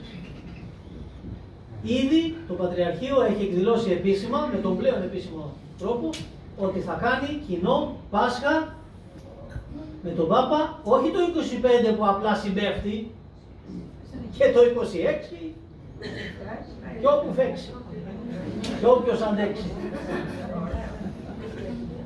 Λοιπόν, ο έχων ότα ακούει ακουέτο. Τώρα θα ήθελα να σας ενημερώσω, ακούτε πολύ για τον προσωπικό αριθμό. Πρόσφατα, τον Ιούλιο, η Εστία Πατερικών Μελετών έκανε μία σύναξη στο αμφιθέατρο του ΟΤΕ Academy. Του ΟΤΕ Academy. Αυτό είναι στο Μαρούσι Αττικής, το ξέρει κανείς? Ναι. Μαρούσι. Έλαβε χώρα αυτή η σύναξη εκεί με θέμα Εκκλησία και Πολιτεία στην εποχή της Μεγάλης Επανεκκίνησης. Είναι έθνικος υποστηρικτής και το δικό μας το Φιντάνι. Το Φιντάνι το δικό μας, ο πρόεδρος κυβερνήσεως. Εγώ με την Κυριακή μετά πάω για εξομολόγηση. Το πρώτο πράγμα σκέφτομαι τι έγινε τώρα, σε πόσους στάσωνα και πώς. Λοιπόν, εκεί λοιπόν στις 36 στο Μαρούσι έγινε μια εκεί σύναξη με θέμα αυτό Εκκλησία και Πολιτεία στην εποχή της Μεγάλης Επανεκκίνησης. Καλά, δεν θα πούμε όλα εκεί τις εισηγήσεις και αυτά, όμως επέλεξα κάτι πάρα πολύ ωραίο και σύντομο από κάποιον διδάκτορ πληροφορικής και τηλεοπικοινωνιών που είναι και ειδικός στα θέματα αυτά και είναι και σύμβουλος επιχειρήσεων και έκανε μια επίκαιρη παρέμβαση σε αυτή την μερίδα. Παρότι που ήταν εκκλησιαστική, καλούν και καταρτισμένους ανθρώπους, ευλαβείς βέβαια, με φόβο Θεού, που θα συμμετέχουν και θα βοηθήσουν στην περαιτέρω, ας πούμε, πορεία των πραγμάτων. Αυτός λέγεται Δημήτριος Χιωτακάκος. Δημήτριος Χιωτακάκος. Μανιάτης. Λοιπόν, και πολύ σύντομα, για να μην έχει κουράσει και τους συνέδρους και όλα αυτά, λέγει λοιπόν, λόγω της σοβαρότητας του θέματος και της επίγουσας ανάγκης για ενημέρωση και συσπήρωση όλων των πνευματικών, νομικών και πολιτικών δυνάμεων, θα αναφερθώ, λέει αυτός ο κύριος Δημήτρης Χιωτακάκος, εντάχει στον προσωπικό αριθμό, ο οποίος έρχεται το Σεπτέμβριο. Κάτι που λέγανε ότι δεν θα έρθει και μην ανησυχείτε, δεν έχει κάτι. Ναι, αυτό και τώρα. Ήδη πιλωτικά, άλλη παρένθεση κάνω, στην Ελλάδα, πρωτοπορεί η Ελλάδα, περίεργο γιατί άλλαγε, πιλωτικά έχει αρχίσει και εφαρμόζεται η πιστωτική κάρτα, πώς τη λένε, πιστοποίηση εμβολίων. Δηλαδή θα έχεις μια κάρτα που θα πιστοποιεί, θα σε σκανάρει κάποιος, έχεις κάνει τα εμβολιά σου, είσαι καλό σκυλάκι. Όπως τα σκυλάκια, πώς πας να μπεις και αν περνάει μαζί σου το τσιπάκι, δηλαδή αν είσαι εμβολιασμένος. Κάρτα εμβολιασμού. Πιλωτικά. Αύριο, μήπως δεν μπορείς να μπεις στο καράβι, μήπως δεν μπορείς να περάσεις τα διόδια, μήπως δεν μπορείς να μπεις στο τρένο, μήπως δεν μπορείς να πας στο φαρμακείο, όπως το είπε ένα άλλο Φιντάνι που είναι και αρχηγός κόμματος εκεί. Το είπε ένα Φιντάνι τότε με τον κορονοϊό, να μην ψωνίζουμε ούτε από τα σούπερ μάρκετ όσοι δεν εμβολιαζόμαστε. Τώρα, αυτό ήταν, ξέρετε, προθάλαμος, προθέρμανση. Το θίγει εδώ και ο Επίσκοπος, ότι η λεγόμενη πανδημία και η λεγόμενη επιστήμη ήδη δημιούργησαν το κλίμα και μάλιστα προσφάτως που πήγα για να αλλάξω μια μπαταρία σε ένα κοντρολάκι, σε ένα παιδί που με ηλεκτρονικά εκεί και αυτά, μου λέει «Πάτερ, τρομάζω. Με ένα κουμπί μου λέει θα ελεγχόμαστε όλοι», μου λέει, τελειώνει η ιστορία. Ένα παιδί που δεν ξέρω αν είχε σχέση με την Εκκλησία, η ιερέα μου το είπε μόνος του. Όλα μου λέει γίνονται ψηφιακή δικτακτορία. Τέρμα. Είναι μεγάλη πρόκληση του λέω παιδί μου αυτό. Κάποτε οι Καίσαρες και όσοι κάνανε τότε, πώς τα λένε αυτά που μετρούν τον πληθυσμό, απογραφή. Όλοι αυτοί που κάνανε απογραφές και όλα αυτά, ναι μεν για να μετρήσουν και τον πληθυσμό πρώτης, αλλά αυτό που τις δελέαζε πάντα είναι να δούνε πώς αυτό το μετρήσιμο μέγεθος θα μπορέσουν να το ελέγξουν πολύ εύκολα. Τώρα που υπάρχει το όπλο να σε ελέγξει πολύ εύκολα. Πάρα πολύ εύκολα. Είναι μια πρόκληση για αυτούς. Μια πρόκληση ότι αφού μπορώ να σε ελέγξω και μπορώ να σε εκβιάζω χωρίς να ζορίζομαι ανέμακτα ούτε τάγκς, ούτε τίποτα, ούτε διαδηλώσεις, τίποτα. Θα σε εκβιάζω μέσα στο σπίτι σου, στον καναπέ σου, στο κρεβάτι σου, με τις εξυπηρετήσεις που θα έχεις, γιατί θα στις κόβω. Είτε το νερό, είτε το ρεύμα, γιατί θα είναι ψηφιακός ο μετρητής σου. Δεν είσαι καλό παιδί. Δεν ακούς την κυβέρνηση. Το κουμπί. Δεν θα έρχομαι στο σπίτι σου για να με πιάσεις ή να φωνάξεις τα κανάλια. Από το σπίτι, από το γραφείο θα σου κόβω το ρεύμα. Από το γραφείο θα σου κόβω το ρεύμα. Και θα σου λέω δεν σε εκβιάζω. Θυμάστε έναν επίσκοπο άλλον, αυτόν τον Ζακίνθο, τον ταλέπορο. Όταν βρέθηκε έξω από διαμαρτυρόμενους υγειονομικούς, του λένε είστε αρχιερέας, δεν θα πείτε κάτι για μας. Μπείτε μέσα, λέει, να εμβολιαστείτε, θα πάτε τις δουλειές σας. Λες και ζωντανά, έτσι τους είπε. Συγγνώμη, τα βόδια πάνε έτσι να τα μαρκάρουνε. Τα βόδια. Βόδια περνά στο λαό του Θεού. Ταλέπορε. Ταλέπορε. Λοιπόν, βέβαια λέει, είναι σχετικό και σχετικό με το θέμα της ημερίδας. Η ημερίδα είχε τίτλο «Εκκλησία, θυμίζω, πολιτεία και εποχή της Μεγάλης Επανεκκίνησης». Και εκείνος είπε ότι έχει θέση στην αυτή τη Μεγάλη Επανεκκίνηση και η θέση της Εκκλησίας. Διότι ο προσωπικός αριθμός θα χρειάζεται τουλάχιστον για οποιαδήποτε εκκλησιαστική πράξη που απαιτεί πιστοποιητικό, όπως γάμου, κηδείας ή βάπτισης.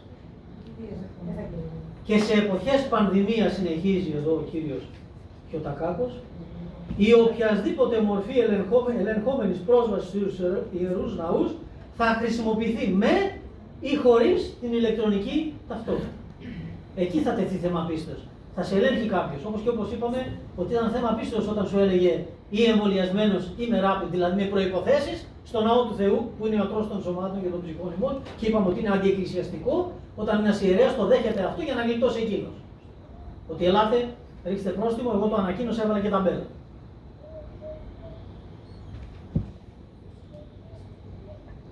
Θα χρησιμοποιηθεί λοιπόν αυτό με ή χωρίς την ηλεκτρονική ταυτότητα. Ελπίζω, λέει ο καθηγητής, να μην φτάσουμε στο σημείο να έχουμε μπάρες όπως στο μετρό για να μπεις σε ένα ναό. Ελπίζω, λέει. Βέβαια, η εκκλησία δεν θα είναι εκεί που θα είναι οι μπάρες. Θα είναι στα σπίτια των πιστών. Θα είναι στην κατακόμβη η εκκλησία του Χριστού. Δεν είναι η ναή ο Χριστός. Κατά συνεκδοχή συμβάλλουν στην υπηρεσία του σώματός του. Εμείς είμαστε ο ναός του Θεού.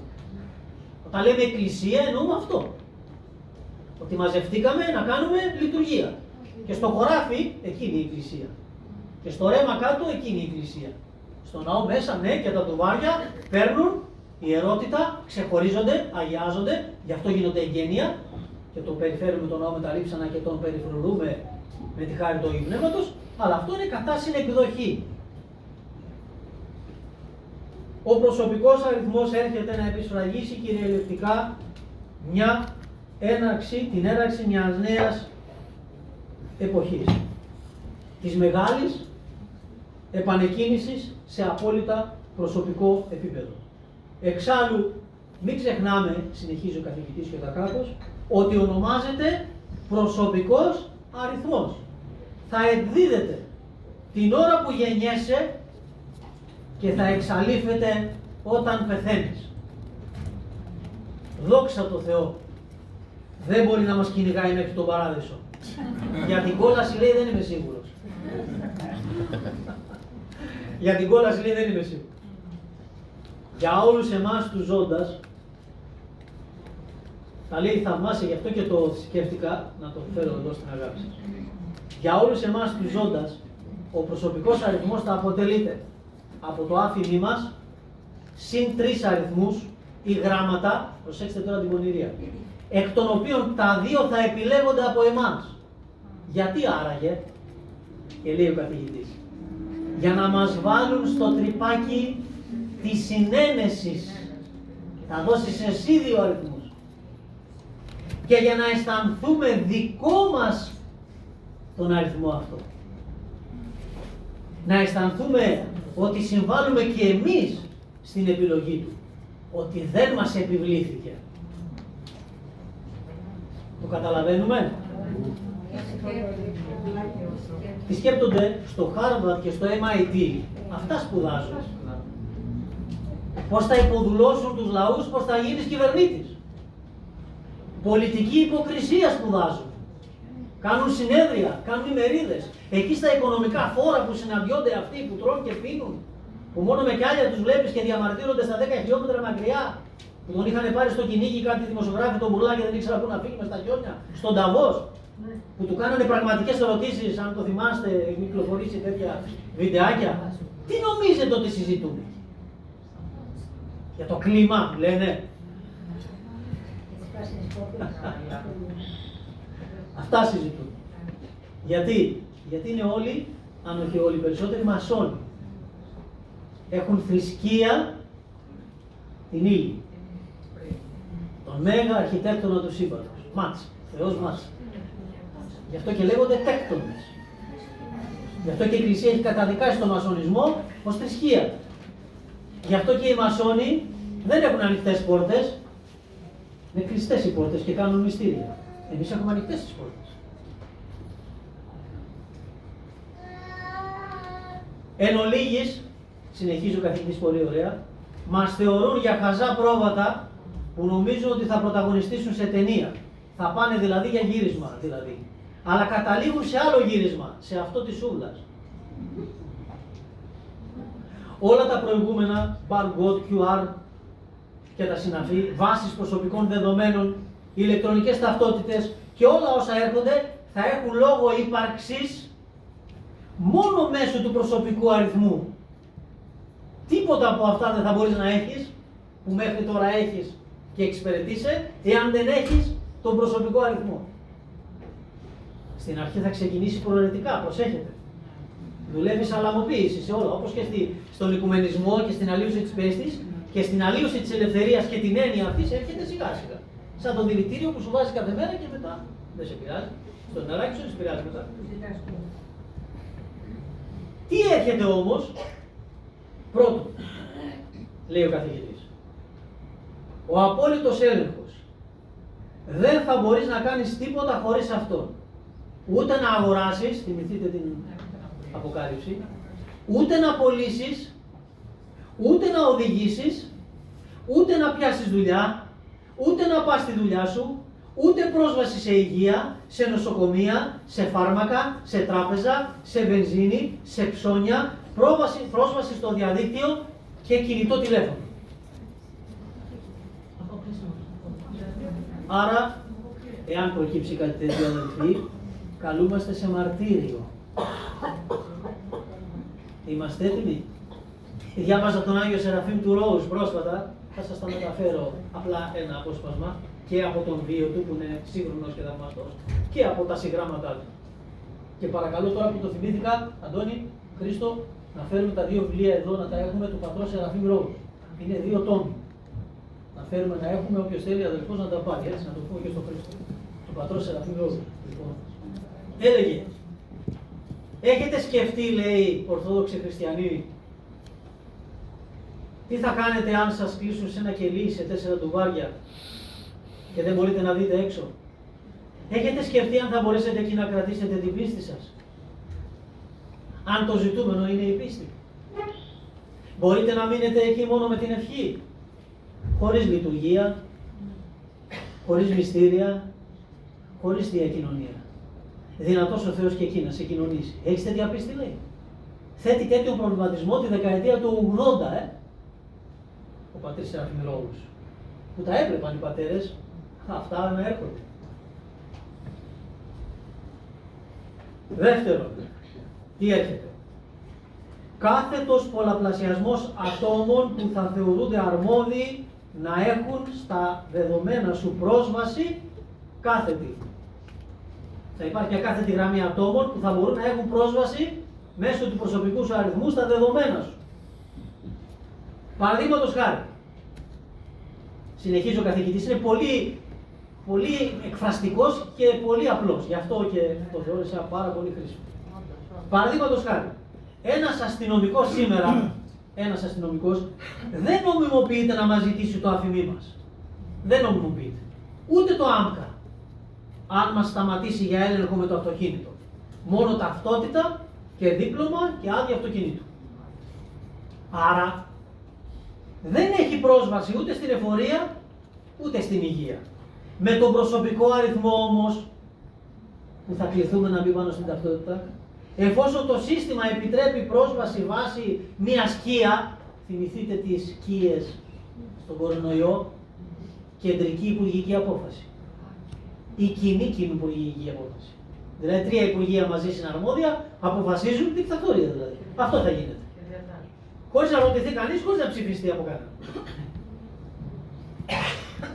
Βάσει μια σκία δηλαδή, θα μπορεί να έχει πρόσβαση ή λόγω μια αυθαίρετης κρίσης για οτιδήποτε το 112 θα χτυπάει σαν δαιμονισμένο, θα μπορεί να δει τα πάντα. Παραδείγματος χάρη, χρωστάς την τελευταία δόση στην εφορία ή θα χτυπήσω το πρόστομο για παράνομο παρκάρισμα και θα πληρωθεί η ποινή επιτόπου. Χρωστάς λέει στην εφορία, θα σου χτυπήσω το πρόστιμο επιτόπου. Θα πρέπει να το πληρώσει, αλλιώς θα σε πάει μέσα. Τα χειρότερα όμως έρχονται σε λίγο. Ο προσωπικός αριθμός στην ουσία θα είναι το IP μας. Ξέρετε τον IP. IP είναι μια ταυτότητα, μια διεύθυνση του υπολογιστή σου. Όταν δηλαδή ανοίγεις εδώ τα δεδομένα σου, ας πούμε, ανοίγεις τα δεδομένα σου, περνάς από έναν IP, αυτόματα. Αυτός ο IP εκεί, δηλαδή, είναι μια διαδρομή με ένα συριακό αριθμό. Καλά το είπα. Είναι προσωπικό. Ακριβώς.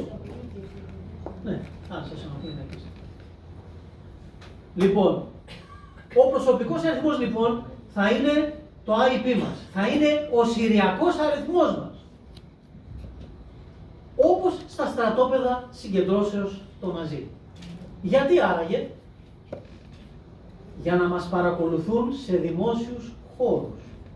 Οι κάμερες που έρχονται να εγκατασταθούν πάντα και παντού θα πρέπει να μας αναγνωρίζουν με παράλληλα συστήματα και με το IP μας. Στην Ολλανδία έγινε μια αναστάτωση τις τελευταίες μέρες, με πληροφόρησαν. Κάποιοι παρατήρησαν λησμονή καμερών στους δρόμους που εστίαζαν στα πρόσωπα των ανθρώπων. Γίνονται πρόβες δηλαδή. Στα αεροδρόμια υπάρχουν αυτά. Ναι, αλλά το αεροδρόμιο έχει ένα λόγο εκεί, ας πούμε, για να περάσεις μέσα. Εδώ μιλάμε για μέσα στην πόλη, στα στενά, όπου κινείσαι. Εκεί κινείται ο Γιώργος, εκεί ο Παπαθανάσης, ανά πάσα στιγμή.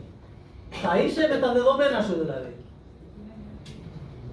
Τα ρομπότ που έρχονται να κατακλείσουν σπίτια, δημόσιες ιδιωτικές υπηρεσίες, βενζινάδικα, ταμεία, σε σούπερ μάρκετ, όλα αυτά θα μας αναγνωρίζουν με το IP μας. Το προσωπικό μας αριθμό, σαν να είμαστε και εμείς μια μονάδα υπολογιστή. Τεχνητή νοημοσύνη. Το οποιοδήποτε μηχάνημα που θα χρησιμοποιεί τεχνητή νοημοσύνη, όχι μόνο τα ρομπότ, θα μας βλέπει σαν ένα IP, σαν έναν υπολογιστή, όχι σαν άνθρωπο. Αργότερα, όταν θα έχουμε το εμφύτευμα, είτε είναι ο αναβαθμισμένος βηματοδότης, είτε είναι το τσιπάκι ταυτότητα πάνω μας, είτε είναι σωματική αναβάθμιση και διασύνδεση online όλων των chips στο σώμα μας με το διαδίκτυο, θα μας βλέπει σαν IP. Είδατε κάποια στιγμή όταν παίρνει ένα κινητό που λέει γίνεται αναβάθμιση. Έτσι θα μας αναβαθμίζουν. Γίνεται αναβάθμιση του συστήματος για να λειτουργούμε καλύτερα. Και φυσικά στο τέλος, τι άλλο άλλωστε, τι μένει μετά, λέει ο καθηγητής, το σφράγισμα. Τότε θα έρθει το σφράγισμα. Αφού όλα θα είναι ελεγχόμενα, τότε πλέον είναι όλα πρόσφορα για να μπορεί να γίνει η εξουσία του κόσμου. Βέβαια, σημειώνει ο κύριος Χιωτάκος, σε πρώτη φάση ο προσωπικός αριθμός θα χρησιμοποιηθεί με light τρόπο. Πώς ακριβώς? Ας περιμένουμε την έκδοση του προεδρικού διατάγματος και θα επανέλθουμε. Θα πάρει καιρό να κλιμακωθεί σε όλα τα επίπεδα που προείπαμε. Δηλαδή αυτά που είπαμε δεν θα γίνουν από τη μια μέρα στην άλλη. Θα πάρει καιρό. Τελικώς όμως ο προσωπικός αριθμός, όπως όλα δείχνουν, ότι θα είναι και υποχρεωτικός. Στην αρχή θα είναι προαιρετικός, τελικώς όμως όπως όλα δείχνουν θα είναι και υποχρεωτικός. Άρα, και να μην πεις στο σύστημα να διαλέξεις τους 2 από τους 3 αριθμούς ή γράμματα προτίμησης, άρα για μετά τη λήξη της προθεσμίας 3 μήνες θα τους διαλέξει το σύστημα για σένα. Οπότε θα εκδοθεί έτσι κι αλλιώς. Θα σου δώσει μια διορία να διαλέξεις αριθμούς. Μετά θα σου δίνει το σύστημα. Αν δεν τους διαλέγεις, αφού με το που γεννιέται ο άνθρωπος θα του δίνει τον αριθμό. Αν δεν τον διαλέξουν οι γονείς, γιατί το δεν μπορεί να διαλέξει, θα μπαίνει αυτόματα. Άρα γιατί να μην μπει αυτόματα και σε εσένα. Τόσα χρόνια, τελειώνει ο καθηγητής, αναρωτιόμασταν όλοι πού είναι η κόκκινη γραμμή. Εκτιμώ ξεκάθαρα, λέει ο καθηγητής Δημήτριος Χιωτακάκος, ότι η κόκκινη γραμμή έφτασε. Είναι ο προσωπικός αριθμός. Δεν θα μπορείς να κάνεις τίποτα, δεν θα μπορείς να ζήσεις χωρίς τον προσωπικό αριθμό, έστω και αν ενταχθούν σταδιακά τα βήματα που προανέφερα. Φτάσαμε στο όλα σε ένα. Να διεκδικήσουμε, προτείνει τώρα ο καθηγητής, εναλλακτικές, εξυπηρετούμενοι ως ισότιμοι πολίτες. Πρέπει, λέει στην ημερίδα εκεί, να οργανωθούμε και να αντιδράσουμε άμεσα. Ενημέρωση, κανάλια, ημερίδες, πολιτική πίεση, διεκδίκηση εναλλακτικής με κάθε νόμιμο μέσο. Να είμαστε έτοιμοι όμως να μην τον πάρουμε ακόμα κι αν όλα αυτά δουλέψουν για μικρό ή μεγάλο χρονικό διάστημα ή και καθόλου. Και τελειώνει και λέει στόμεν καλώς. Και εμείς συμπληρώνουμε στόμεν μετά. Εγώ σας τα λέω αυτά όχι για να τρομάξουμε, αλλά για να δείτε ότι προχωρούν πολλά πράγματα μαζί. Και εκκλησιαστικά και γεωπολιτικά και είναι έτσι αυτά. Έτσι είναι πλέον συμπλεγμένα και έχουν πιάσει τις θέσεις των πατριαρχείων, των κεφαλών των εκκλησιών, όπως και για το Άγιο Όρος, ποιος ο κύριος Γιώργος εδώ μας ναι. Στο Άγιο Όρος, κύριε Γιώργο, με τόσα επιδόματα, όπως τα λένε αυτά, έσπα που έχουν πάρει, δεν ξέρω αν θα μπορούν να κάτσουν άλλο εκεί, γιατί είναι εξαγορασμένοι ως γεωφυσικός χώρος. Θα τους πούνε, έχετε ένα λογαριασμό εδώ, μήπως θα μας τον πληρώσετε, ή θα φύγετε, ή θα τον πληρώσετε, ή δεν θα τον πληρώσετε και θα κάνετε αυτά που σας λέμε. Αυτό να που βάλατε το Στεφανί είναι αυτός που είχε κόψει και το καλώδιο στην Λοιπόν, καταλαβαίνουμε λοιπόν και κλείνουμε με αυτό ότι είναι αναγκαιότερο από ποτέ να εντρυφήσουμε και να καλλιεργήσουμε, γιατί δεν ξέρουμε πόσος χρόνος μας μένει. Μπορεί αύριο ναι, να μας καλέσει ο Θεός να φύγουμε από αυτό τον βίο. Καμία αντίρρηση. Δεν το ξέρουμε. Δεν το ξέρουμε. Να είμαστε έτοιμοι μόνο. Όμως, δεν ξέρουμε για όσο ο Θεός μας επιτρέπει να ζούμε, αν θα μπορούμε αυτό που ζούμε να το ζούμε έτσι. Δοκιμαστήκαμε την περίοδο της τρέλας με τον κορονοϊό. Δεν ξέρουμε τι θα επιτρέψει ο Θεός. Γι' αυτό και σας ανέφερα αυτό που είπε ο Σεραφείμ. Τώρα στους καιρός μας μένει λοιπόν, ας δείξουμε ευγνωμοσύνη στην ευεργεσία του Θεού. Είναι ευεργεσία. Το ότι μπορούμε εδώ ελεύθερα να έρθουμε, να μιλήσουμε, να λειτουργήσουμε. Ίσως αυτό ξαφνικά, γιατί δεν θα μας προετοιμάσουν για να συνεννοηθούμε τι θα κάνουμε. Εμείς πρέπει να είμαστε έτοιμοι δηλαδή για το τι θα κάνουμε δηλαδή. Στα σπίτια μας να είμαστε έτοιμοι εκεί να μπορεί να γίνει οπουδήποτε, έστω μικρές συνάξεις λειτουργικές εννοώ πάντα, έτσι, στο όνομα του Χριστού. Και 2 ή 3 συνηγμένοι στο εμμόν όνομα εκεί εν μέσω αυτό. Την περίοδο του κορονοϊού, δόξα τω Θεώ, τα δοκιμάσαμε αυτά και με τη χάρη του Θεού είδαμε ότι για αυτούς που θέλουν έχει αποτέλεσμα. Για αυτούς που θέλουν. Οι πολλοί στα σούπερ μάρκετ, στα τραπεζώματα, στα γλέντια, στα εκκλησιαστικά δρόμενα με το φαινόμενο της πίστεως, οι ναοί γεμάτοι θα είναι. Λιτανίες θα γίνονται. Λόγους θα ακούμε. Πανηγύρις θα βλέπουμε. Ίσως και θαύματα ανακηρύττονται. Αλλά λέει ο Χριστός μας, αυτά είναι σημεία των εσχάτων. Θα σας πούνε εδώ ο Χριστός. Εκεί ο Χριστός. Μην τρέξετε, λέει ο πίσω αυτό. Ήδη λέει ο Χριστός είναι παρόν εν τη εκκλησία του. Δεν περιμένουμε τώρα να μας πει κανείς τίποτα για τον Χριστό πια. Έχουμε τους πατέρες, έχουμε την εκκλησία. Γι' αυτό όσο μπορούμε να είμαστε επιμελείς και συνεπείς για να μπούμε, αν δεν έχουμε μπει ακόμα, θέλω να πιστεύω ότι έχουμε μπει, σε μια πνευματική ζωή. Γιατί ξέρετε είναι οπισθοχώρηση όταν κάποιος, όπως είπα και μέσα μου, λέει δεν μπόρεσα να έρθω σήμερα στη λατρεία του Θεού γιατί χτες Άγιες είχα πάει σε ένα γάμο. Είναι οπισθοδρόμηση αυτό. Μα θα πει όλος του και πειράζει. Πειράζει. Γιατί επιδράει πάνω σου ο κόσμος. Μα και εκείνοι έκαναν μυστήριο. Ας το έκαναν για εκείνους. και δεν θα σωθούν. Δεν ξέρω, Κύριος είναι για εκείνους. Δεν ξέρω, εμένα δεν με έβαλε ο Θεός για να βγάζω συμπέρασμα ποιος θα σωθεί, ποιος δεν θα σωθεί. Εμένα μου είπε ο Θεός ακολούθη. Έτσι δεν του είπε του Πέτρου. Τι θα γίνει, λέει, με αυτόν που ακούσαμε την προηγούμενη Κυριακή, με τον Ιωάννη? Τι σε μέλει εσένα, του λέει, τι θα γίνει? Για τον Ιωάννη, τον Απόστολο, του λέει τι θα γίνει? Λέει, εσύ, του λέει, έδαινε στο ζωνάρι σου, επειδή ήταν έτσι δυναμικός ο Πέτρος και αυθόρμητος και θρασής πολλές φορές θα έλεγα, να με συγχωρέσει ο Πέτρος που το λέω, απλά για να καταλάβετε το χαρακτήρα. Δεν ήταν θρασής, ήταν αυθόρμητος άνθρωπος και έτσι πολύ ενεργητικός και το άρεσε του Κυρίου. Του λέει, μέχρι τώρα έδαινε στο ζωνάρι σου και πήγαινε και έκανε τον καμπό σου στη θάλασσα. Τώρα θα σε πιάσω με το ζωνάρι, του λέει, εσένα, που με ακολουθείς εμένα, ναι, του λέει, Πέτρε, και θα σε σέρνουν όπου θέλεις. Όπου δεν θέλεις θα σε σύρνουνε. Και λέει ο Ευαγγελιστής Ιωάννης, του λέγε με ποιο τρόπο θα πεθάνει. Και τότε ο Πέτρος το κατάλαβε και του λέει, Κύριε, ούτως δεν τι, του λέει, επειδή τον αγαπούσε τον Ιωάννη ο Πέτρος, γιατί ήταν μικρό παιδί και ο Πέτρος ήταν μεγάλος σε ηλικία. Τι θα γίνει με αυτόν? Και τι σε μέλει εσένα, του λέει, τι σε νοιάζει? Μπορεί να θέλω να μείνει ζωντανός και να μην πεθάνει ποτέ. Που επέθανε τελικά ο Ιωάννης, άσχετα με τέστη μετά. Νόμιζαν κάποιοι ότι δεν θα πεθάνει ο Ιωάννης. Και συμπληρώνει ο Ιωάννης και λέει, όχι, δεν είπε αυτό. Και ο Κύριος είπε και του είπε τι σε νοιάζει. Άρα λοιπόν, δεν είναι δικό μου θέμα τι θα γίνει με τον έναν, τι θα γίνει με τον άλλον, που λένε κάποιοι και τι θα γίνει αυτός και τι θα γίνει οι άλλοι. Και όλοι θα χαθούν. Δεν ξέρω, δεν τι με ρωτάς. Και τι με ρωτάς? Δεν με έβαλε ο Θεός εμένα, ναι, σε αυτή τη διακονία, σε αυτό το ρόλο. Εδώ ο ίδιος είπε, δεν ήρθα, λέει, να κρίνω τον κόσμο, αλλά να σώσω. Εσύ θες να σωθείς, είσαι ειλικρινής, θες να ανοίξεις την καρδιά σου, ακολούθησέ με. Ακολούθησέ το. Και αν διακρίνεις ότι κάτι δεν είναι σωστό, πες το μας.